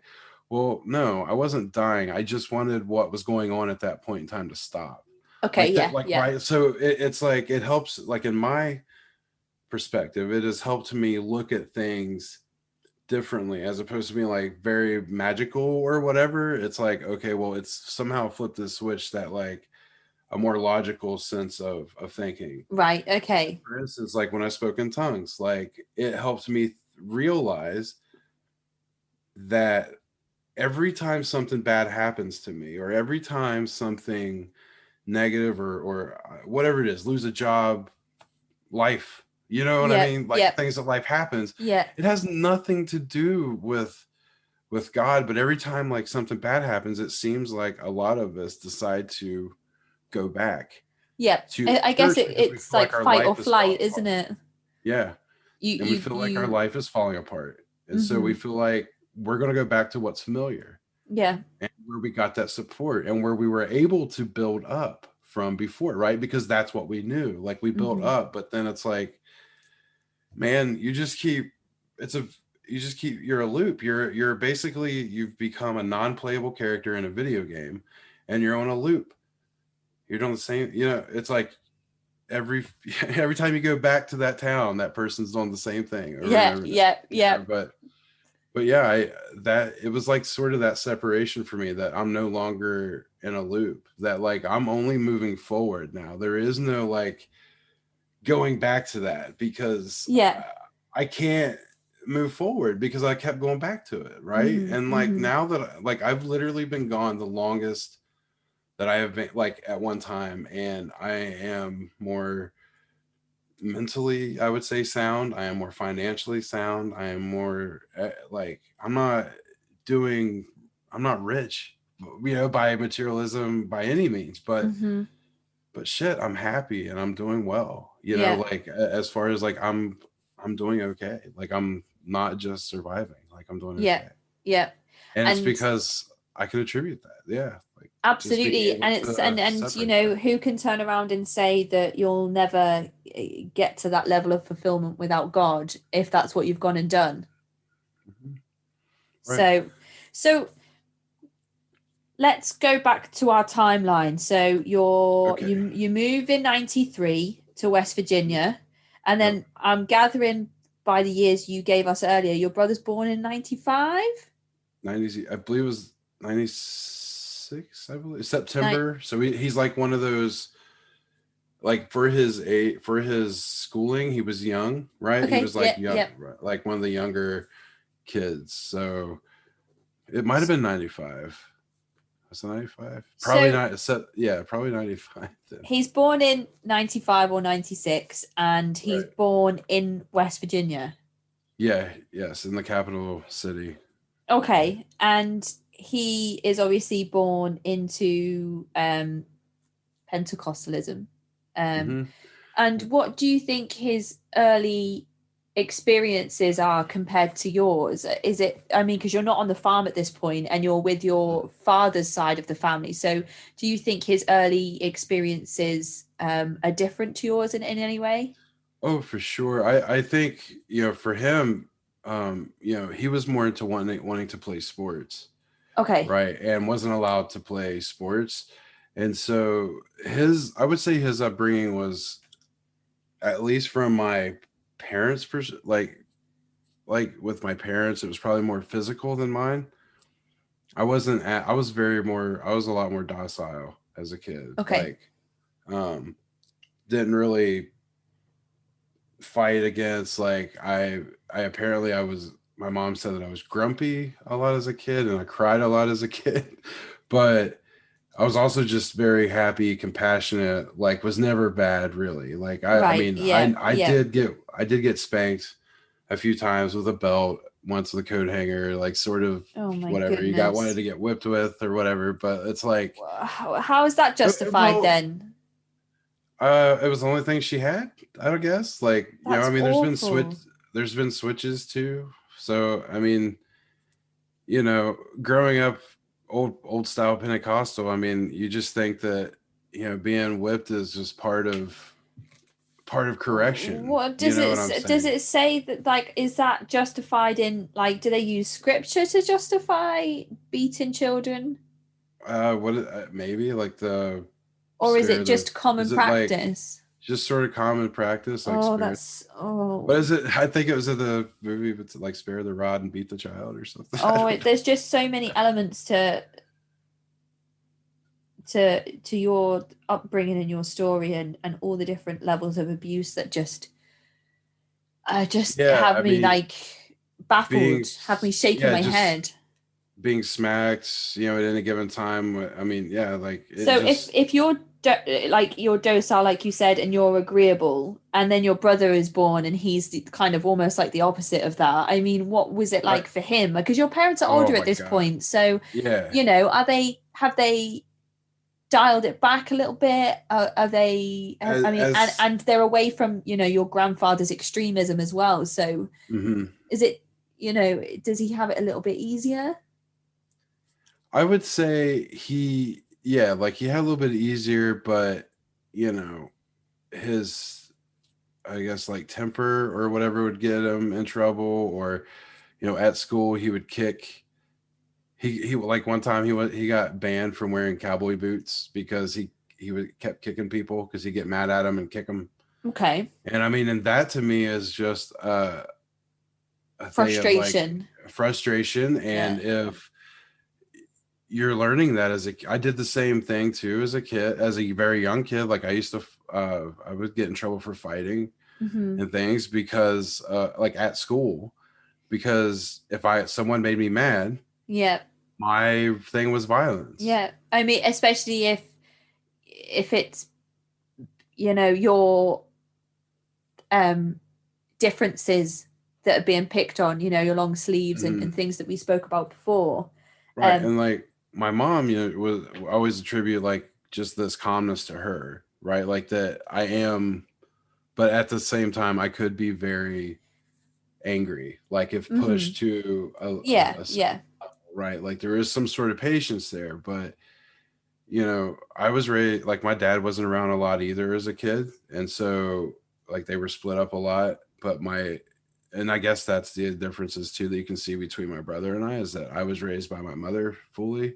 And my brother was raised by my dad because my dad got hurt. And so then he was around a lot more. Right. Yeah. Right. Yeah. So, and you've moved over to almost his territory, his turf. His territory. Right. Yeah. Exactly. Yeah. And so, yeah, things are a little bit different, I mean, I remember one time like getting older, like going to work with him, and he was also supposed to be a preacher as well. Like, right, like, but he had these odd jobs, and like I'd go to work with him, and we deliver flowers, and he would be listening to like secular music, and I would just be like, what? And then he would go and preach a sermon, So I mean, obviously, you spoke a lot about in your notes about your family being in the almost like the inner circle of their respective movements, and then you've just said there that your father would go and preach a sermon. So do you think there was ever a level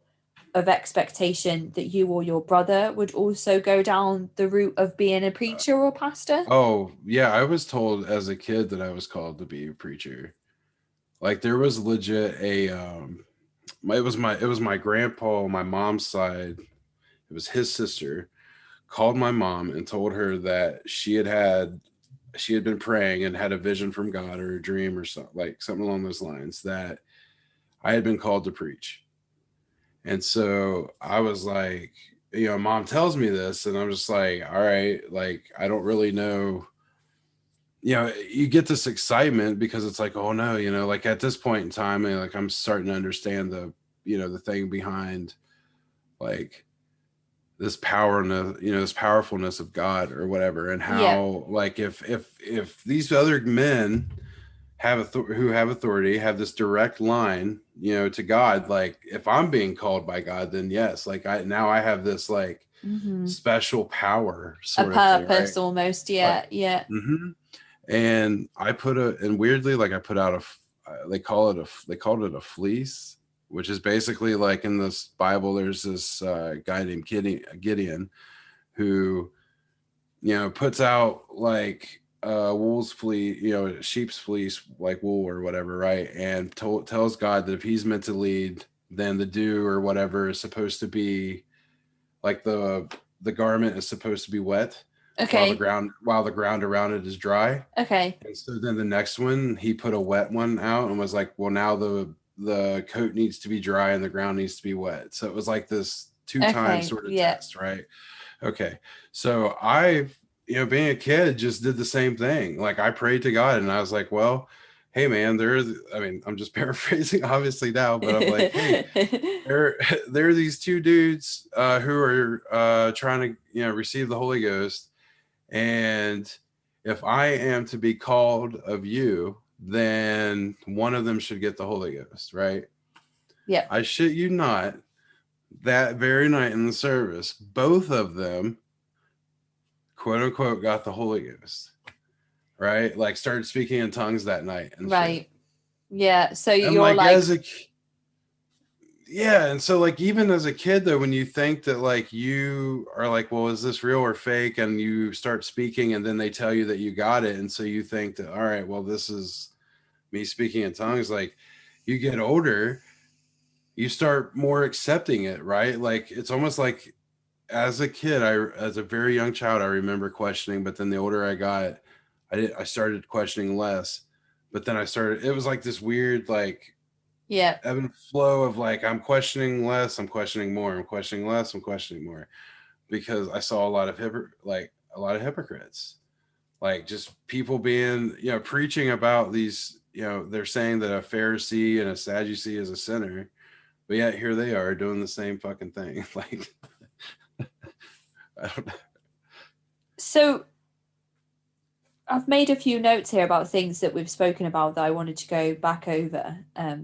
But I just wanted to finish your timeline here, which is I think you mentioned that in 2000 you made the move back over to Ohio. Mm-hmm. So did you move back? I was in 11th grade. You were in 11th grade and you moved back to the farm? Well, no, the farm had been sold. Like my grandfather had, Right. my grandmother, his wife died in 94 from complications due to diabetes. Okay. They wouldn't take her to the hospital. She wouldn't go to a doctor, sort of that faith healing. Right. Okay. So she passed away from complications of diabetes. Right. Grandpa they were losing members. A lot of people had left. Okay. And so it just became too much. And so he basically sold it, scaled down, and moved into this other little village that wasn't too far from the old farm. So it was maybe about like 5 miles away, but it's like this village sort of thing. And started a new church and called it a different name. And so he carried on with his work even after the move. So and now my uncle is the pastor. My mom's brother is now your mom's brother, right? So when you moved back to Ohio, you moved back to this. You moved to this town that your grandfather lives in, and you attend his church. Yes. And your brother's around about 5 years old at this time. That would be about right. Yeah, he was about to start like school. So my grandfather had died previous to this as well. So it was just my uncle who. Right. Okay. So did your brother ever meet your grandfather? For a very short time. I think my brother was like 2 when my grandfather died. Right. Like okay. So. I was just curious as to whether your brother ever experienced your grandfather and his charismatic ways. No, but he experienced it through my uncle, who is the spitting image of my grandpa. And he was also the same kind of charismatic brimstone as you described your grandfather before. Yeah, the hellfire, brimstone, in your face, like red face, like screaming with a finger pointing at you, sort of thing. And, whole sort of, but, again, like there was that balance with my grandmother, right? Like my mom's mom, who was like way more caring, I guess, and way more nurturing. Right. And so my uncle had that. So my uncle was way more nurturing emotionally, but also the exact same as my grandfather when it came to doing what the Bible says or doing what the Word of God, whatever the preaching is saying for that evening. Yeah. So when you mentioned that your brother had experienced, his own physical abuse through things like whipping, what part of the world are you in when he has those experiences? I am. So as I mentioned, I was like a chef for a few years, for 15 plus years. So at this point in time, I'm either Las Vegas at one point. I'm in Columbus, Ohio at one point, which is like the capital of Ohio. Okay. I've just been at West Virginia, same. Like as adults, it's almost like not only have I revisited West Virginia as an adult, but I'm living in the same area that I grew up in. Just because, like, I mean, personally, I love living in this little blue area, but like, I still have it's still affordable enough for me to like travel to places if I want to. Yeah. And I'm still close enough to like some major cities. So I'm okay with, being here. Yeah. So you're working and traveling around at this point where your Gaining brother's. Yeah, experience. Yeah. I mean, I feel helped a lot with my cultural experience as of being more accepting of other people, because I've had to work with people who were from completely different countries, yeah, completely different yeah. backgrounds, completely different beliefs. I mean, I also went to, in culinary school, I had to take some English courses, and Hmm. we read a lot of, person of color like literature and things, Hmm. and so Hmm. I learned a lot about my generalized vocabulary, as you could call it. Like if I would Yeah. say things like, just, I mean, in my opinion, just ignorant white things to say, Hmm. like those people, or when referring to certain folks, it's like, Yeah, yeah. I know. I think, and that's got to have helped with your recovery from, leaving the church for good oh, as for well. sure. To have these experiences with people from different countries and cultures, and they have their own faith systems for where they're from and practice their own, religions and things like that. Hmm. So, um, I just wanted to go back to you. You started talking about when your grandfather tried to cast a demon out of you. Oh Um, no, this was my uncle. your uncle, sorry. So your Yeah, uncle, yeah. who's taken over from your grandfather, wants to cast Hmm. a demon from you. What Yeah. what does that entail? I mean, talk us through that experience. Um. So just FYI, this will be the second. Like, I just opened up with this with my partner the Okay. other night, because I was kind of getting ready for the show. Okay. Yep. So Yep. this is the first time that I will be talking about this as well. Like, also, Okay. okay. So that that experience, I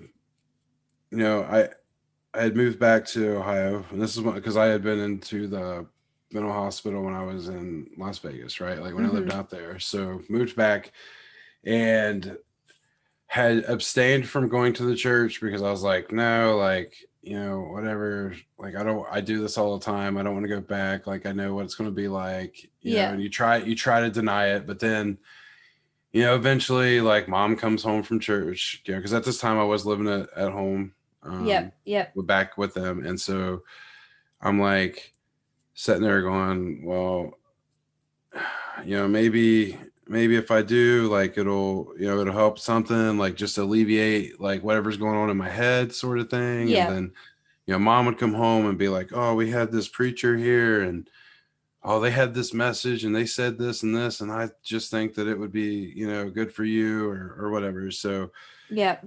you give up and you go. And so I'm at the church, and I'm sitting in the pew with my mom, and just, they know what songs to sing too, like when they know that, like, an old, like, convert, especially like someone like me, like, I'm his nephew and super involved in the church growing up, like, just kind of knows me, so it Yep. almost Yep. feels like they know what song is going to hit my heart or Oh whatever. gosh. Okay. And so, they start singing these old hymns. And so, like, I started thinking about, everything, and they start, I don't even, basically, you don't even make it to, like, preaching at this point, usually, like when it's like a new convert coming back, like sometimes it doesn't even make it through to the Right. preaching point. Okay. So the whole service is focused on you at this point. Right. And Okay. so, yeah, and it's like, I don't, I at least that's the perspective I have now, right? Like at that point, you don't think that it's focused on you. You just think that you're there with your mom, and Of you're course. just Yeah. sort of going through the motions or whatever. But you start feeling, all these things in your head about how much, how hard your life has been, and like, oh yeah, you did all these drugs, and you went to, the mental hospital, and you Mm-hmm. played, you played checkers against someone who was schizophrenic, but really they had demons, and like Yeah. that Yeah. sort of thing. So you're thinking of all this stuff, and and of course you start crying, and then all of a sudden you're just like, well, I feel compelled to just sort of get down and just pray and like talk to God. And so you do. And Right. then one person comes around, and then another person comes, and then another, and then it's like this flock, Right. and all get around you, and the preacher finally comes at one point, right? And he's like kneeling down with you, and he's talking to you, and like honestly, like I told my partner the other night, like I don't even know what made this happen, right? Okay. And at some point when my uncle was there, I jerked away from him, Yeah. right? Like I was just like sort of like get away from me. Like I really just but in my mind, like I really don't want anyone with me right now. Like I'm No, trying to of have course. Yeah. this personal conversation with God, but I got all these people around me and they can hear what I'm saying. And I'm trying to be as, as truthful to God as I can be, right? But it's like if you already knows your heart, whatever. Like we won't get into that discussion at the moment. But it's like you're acknowledging all these things, and then but you don't want people to hear what you've been through, or like you don't want to tell your deep dark secrets to a whole crowd of people, the Yeah. church, So I think a lot of it was like I wanted to get the fuck away, but Right. I did. I like jerks, and then that made it even stronger. They started like praying for me harder. Oh Uh, gosh. they are laying their hands on my head. I'm being like wrapped around my like wrists or being held to the ground. And I mean, Oh I'm gosh. I'm 6'4", 300 plus pounds. Like I'm not a small dude by any means. And so there's literally 6 to like 7 people trying to like hold me back, right? Yeah. Like, because I'm literally trying to like struggle to get out because like I don't want to be held. And at one point, I remember they tell me this was like demon strength, but I'm in between these two Oh. pews, and like I went and like lifted the pews up, like to try Mhm. to get like out or whatever. Mhm. And they're still trying to say that that's me being like demonic, whatever. So I Oh. finally give in and just lay there, and I start praying again or whatever. And then in my head, I'm like, all right, man, just speak in tongues. And so I started speaking, and then they told me that it wasn't real, that they told me that that was the devil speaking out of me. And then I like stopped for a minute and just stood, like lay there for, you know what I'm saying? Like just stopped and like Yeah. gathered myself, and I was like, and I'm crying and I'm being very emotional in all this at one point as well. Right. So, but Yep. and Yep. still inside my head, I'm trying to like just get this all to like sort of go away. And so I started listening to the people around me, and then Yep. I followed their like basically a cadence. And because I was in that emotional state, I was able to basically mimic what others were doing, but sort of in my own, like I made it my own, I guess, somehow. And then everybody started rejoicing and telling me that I'd been delivered. And then they used my Okay. experience as a withdrawal to tell another young teenager in the church that my demon had left me and went into him. Oh. That was called the demon of manipulation, they called it. Oh gosh. Yeah. That so that all stems from them thinking that when your uncle touched your arm, it was the demon moving away from him because he's God's messenger. Right. And because I didn't want anyone around me to hear what I was saying, basically, right? Like I was trying to like move away to like kind of just be Yeah. buried in my own arms, sort of to pray. And And yeah. then you're kind of just Um left like feeling like violated after the whole thing, pretty you much. know. And still, you know, being told that like it was the devil, and all this stuff. So yeah, fun times. That sounds like another horrible situation that you have found yourself in because again just because of this faith as well. I did want to quickly mention though that somebody commented on my Reddit post I posted in the cult subreddit yesterday, just saying, my episode is here for anyone that might want to listen. And somebody commented on it saying, well, I attended a Pentecostal meeting, and at the end of it, the doors were open for me to leave. I didn't see anything, hear anything nefarious, which is not a bad thing. That's a good thing. It's a good thing that that's the experience you had. You had a positive exchange with the church.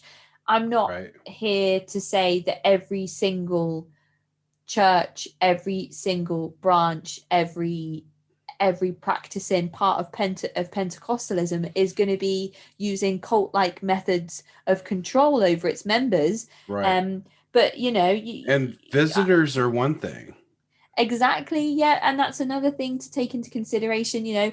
That I've spoken about. I've spoken to one person on the podcast who was part of part of a Catholic movement that wasn't necessarily cult-like in its methods, but the father of the house took that Catholicism so literally that he would enforce cult-like methods within the household that only had 4 members.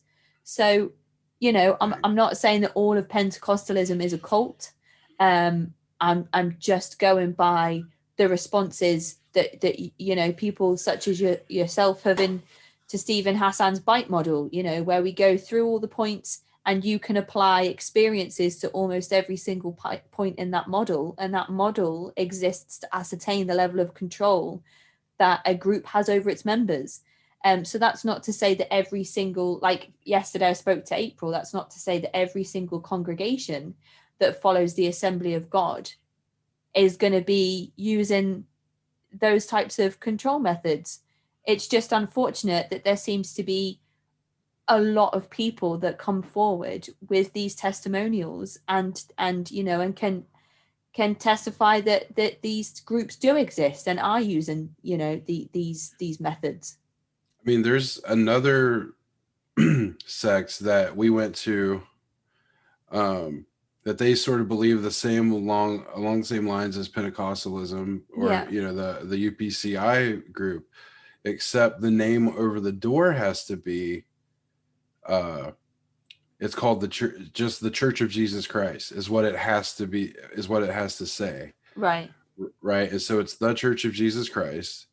And then anytime you say the name Jesus, you have to say Jesus Christ. If you baptize, it's no longer being baptized in Jesus' name, which is what a lot of Pentecost does. Yeah. They baptize in the name of Jesus Christ. Like you just have to say, Christ anytime you say Jesus. Like it's like we went to that church for a little bit too, right? And they were like super nice people, but just super ignorant, like culty weird, like just back hill sort of thing. It seemed, I don't know, like it was just it's like, especially even now, like as an adult, like then I thought it was just all normal, I thought it was slightly weird but just different, right? Like I just like different, but now that I'm older and I've been away from it for a minute, it's just all very weird. And so you've been out now for 6 years.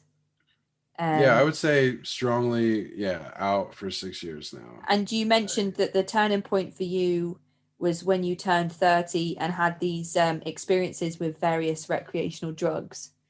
Yes. And that was the turning point for you to be able to finally say, this faith is something that I need to distance myself from permanently.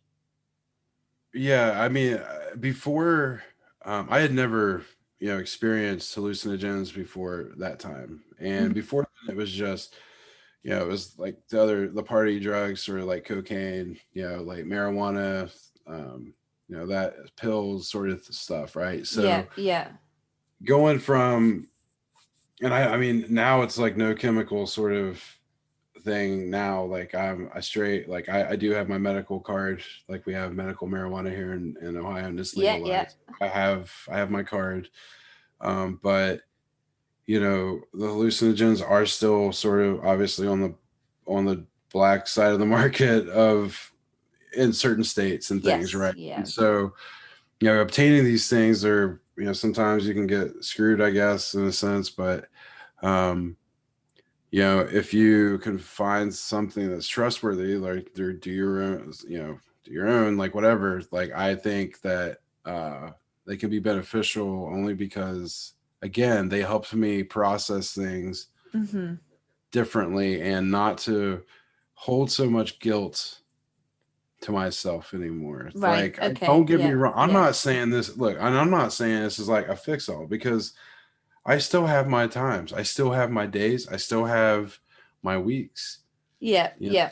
where I still deal with the PTSD of all this Mm-hmm. stuff. Like, Mm-hmm. nightmares of waking up because I feel like, I have like a dream about hell or something, or if I can't get a hold of my mom, instant anxiety Yeah. that the rapture has happened. Yeah. Yeah. Like stuff like that. So I still deal with it, but I'm just saying that it's helped me not to get as deeply involved with Right. Okay. how So sad or how things are. Yeah. it's obviously something that's worked well for yourself.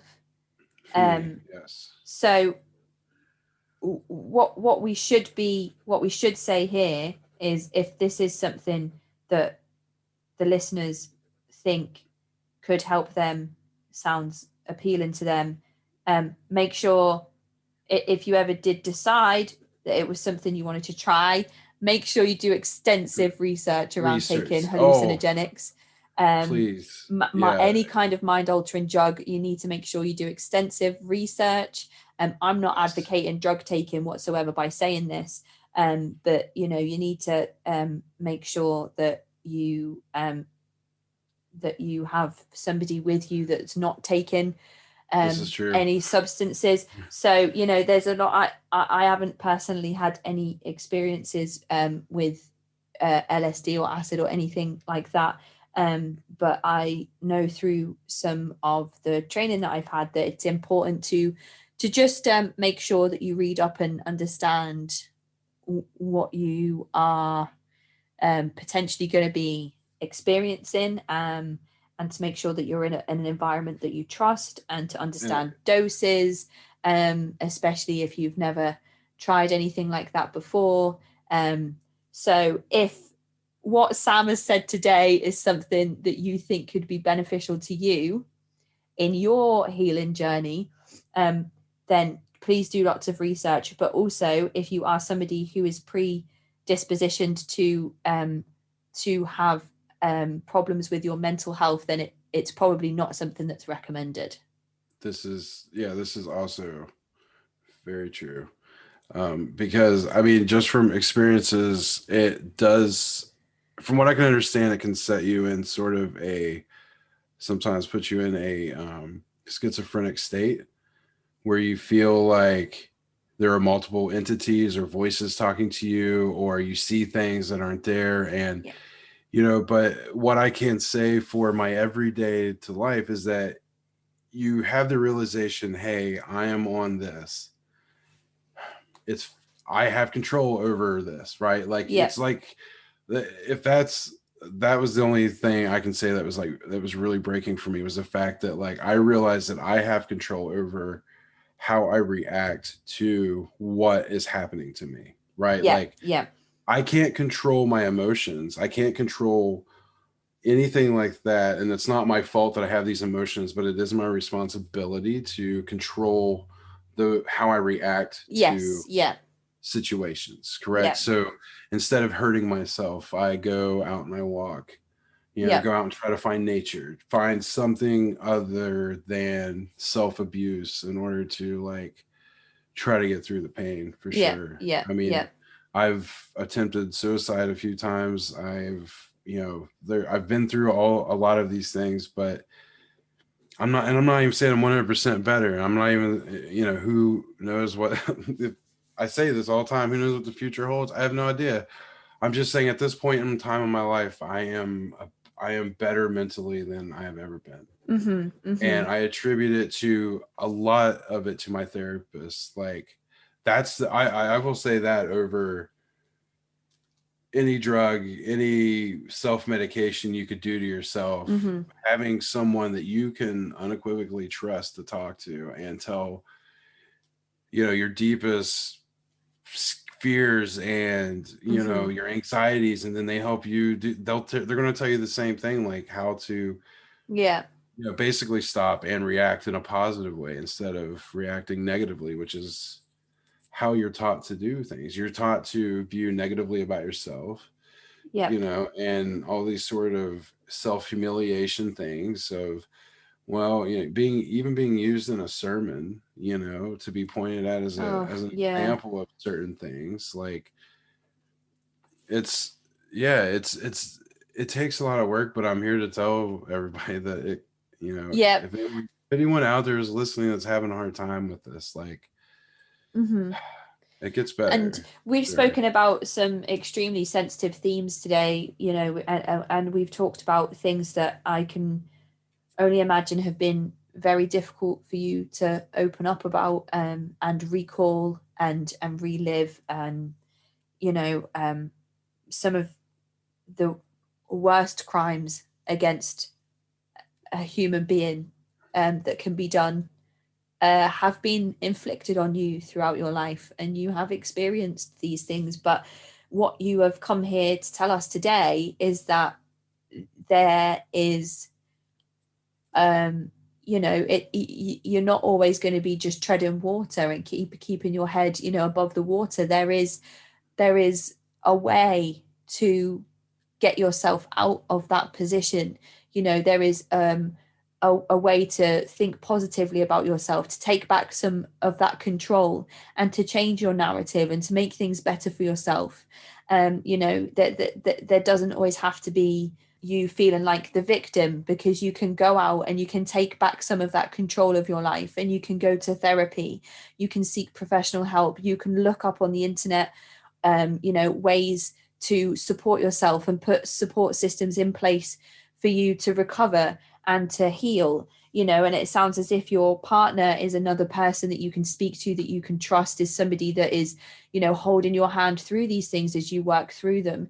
So you're almost like, I'm very lucky. It's like an example again, not of somebody having a demon cast out of them, but somebody who can rebuild on all of those awful things that have happened. You're somebody who can sit here today and say, that doesn't have to be what your life is. You can take back power and change it for yourself for the better. And you're sitting here today, you've got a cap on with a picture of a sheep. It says black sheep. I wore it to Thanksgiving. I wore it to socially distanced Thanksgiving, which was at the farm. So. Oh, was it? See, yeah. This is what I mean. Like, your beard is long.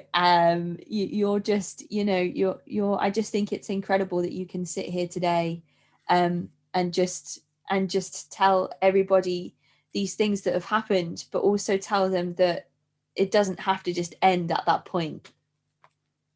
No, they have the semicolon as like the, sort of the symbol for, suicide awareness. And it's true. Like, our story doesn't have to end. Like, you can choose, don't be afraid to try new things and to experience new things. Because, after a long time of being told certain things are a sin or whatever, like, you are going to want to experience all that stuff. But at some point you realize that moderation is like the key. Not to like go extreme, but that's all we know. That's all we know is to go extreme. All we know is to be the hardest Christian, to be the most, perfect, to do this. And so when we drink the hardest. When we like serious, I like, that's how I've been my entire like time in and out of church, is just realizing that, it all has to do with how I was brought up. Like, like as an adult, but you don't have to stay there. I have found art. Like, I paint. I try to play music, and I love to listen to music. Like, And I mean, even every once in a while, I listen to some old Christian music. But like Mm-hmm. you don't have to you can allow yourself that joy that it brings you, right? Like Yeah. Yeah. because there is like certain songs that allow me joy, and like I have come to the terms that like I'm allowed to enjoy this, but I Yeah. don't have to allow it to take me down that deep dark path of that I lived through. You know, like I Mm-hmm. appreciate the song and I appreciate the music for what it is, and it makes me feel like a kid again, and Mm-hmm. that's how it Mm-hmm. works. But yeah, just don't get too caught up in the loop. Don't be an NPC. Break your mold. Yeah. Yeah. Yeah, break Yeah. the mold. You know, be in your 30s and watch Teenage Mutant Ninja Turtles. Hell yeah. Or I mean, watch Big Mouth. Good Lord, that can Oh teach my you a lot. goodness. Oh, that show is Like hilarious, isn't I was it? like, where was this when I was, like in Yeah. 10? Yeah. Yeah. Yeah. It's so funny. So before I hand it over to you to ask if there's anything you think we've missed, I just wanted to quickly mention that you have started recording your own podcast, which will include, I'm sure, many more of the experiences that you had in the church, as well as other people's experiences that they had in the church, that you will gather information from others that you grew up with, and you're planning on calling that podcast Harvest Time, which I think is an awesome name for a podcast. Oh, thanks. Uh, Um, yeah, even when I did the research, the only other thing that came up was like there's like an actual church. It's called like Harvest Church or something, and they have a podcast. But I'm like, I'll compete with them. I don't care. yeah, yeah. I mean, I think it would definitely be content that people will be interested in listening to. I know I would definitely be interested in listening. I could sit here and talk Awesome. all night. Unfortunately, being in different time zones, it's getting quite late over Right. here. So you're gonna be launching Harvest Time, which I will let the listeners know, give a little update when that goes live, if you drop a message to let us know. So we've talked about you growing up, moving all over the place, being a chef for 15 years. I should probably mention to the listeners that you did do amateur stand up at one point as well. Oh, yeah. So now you're working in with medical cannabis, and you're in therapy, and your partner is awesome and super supportive, and you're living in a part of the world that makes you feel content, and you're in a good place with your life. So is there any advice that you would give to anyone who is looking to leave their own church or their own movement? Yeah, I think one of my favorite books is Dr. Seuss's Green Eggs and Ham. And I think and I give that to all of my little like I have a niece, right? And I give it to all my like little adopted like nieces and nephews. Mm-hmm. And basically I just don't be afraid. I like basically to me the big gist of that story is don't be afraid to like try new things, but you know don't be afraid to try something that can give you as much satisfaction as you thought you felt within the cults or within the Mm-hmm. church. Mm-hmm. And if you I don't know, you can only get better with whatever you do. Like with painting, I used to be so insecure about it, but now I've like started to realize that like I can do these things. Mm-hmm. As long as you're willing to put the time and you want to invest, and especially even relating that to mental health, like you can get over this. And yeah, I don't know. It's hard for me to want to try to give, folks advice, but it's just, you know, I be think you, you've given some, live, be I think, free, like just be free, read yeah. Dr. Seuss, man. Just be happy and try to, be I a think kid. you've given some wonderful snippets throughout our conversation on some positive directions that people can move in. So, is there anything you wanted to cover that you think we've missed before we end the call today?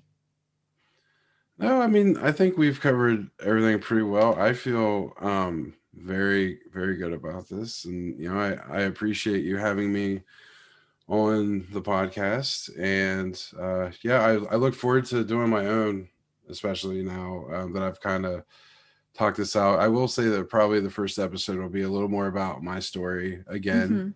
So maybe just a little more, if I can try to outline it a little bit more. But yeah, I hope to see future, and I hope you and I can continue, some sort of conversation, whether it's on Reddit or through email or whatever. Like, Absolutely. Yeah, I'm so privileged to be able to sit down with people and have them share their experiences and stories with me. And as I said before we started recording today, I've spoken to a few people who, identify under the umbrella of Pentecostalism. And even though some of the practices across the different branches are similar, everybody's stories are so different.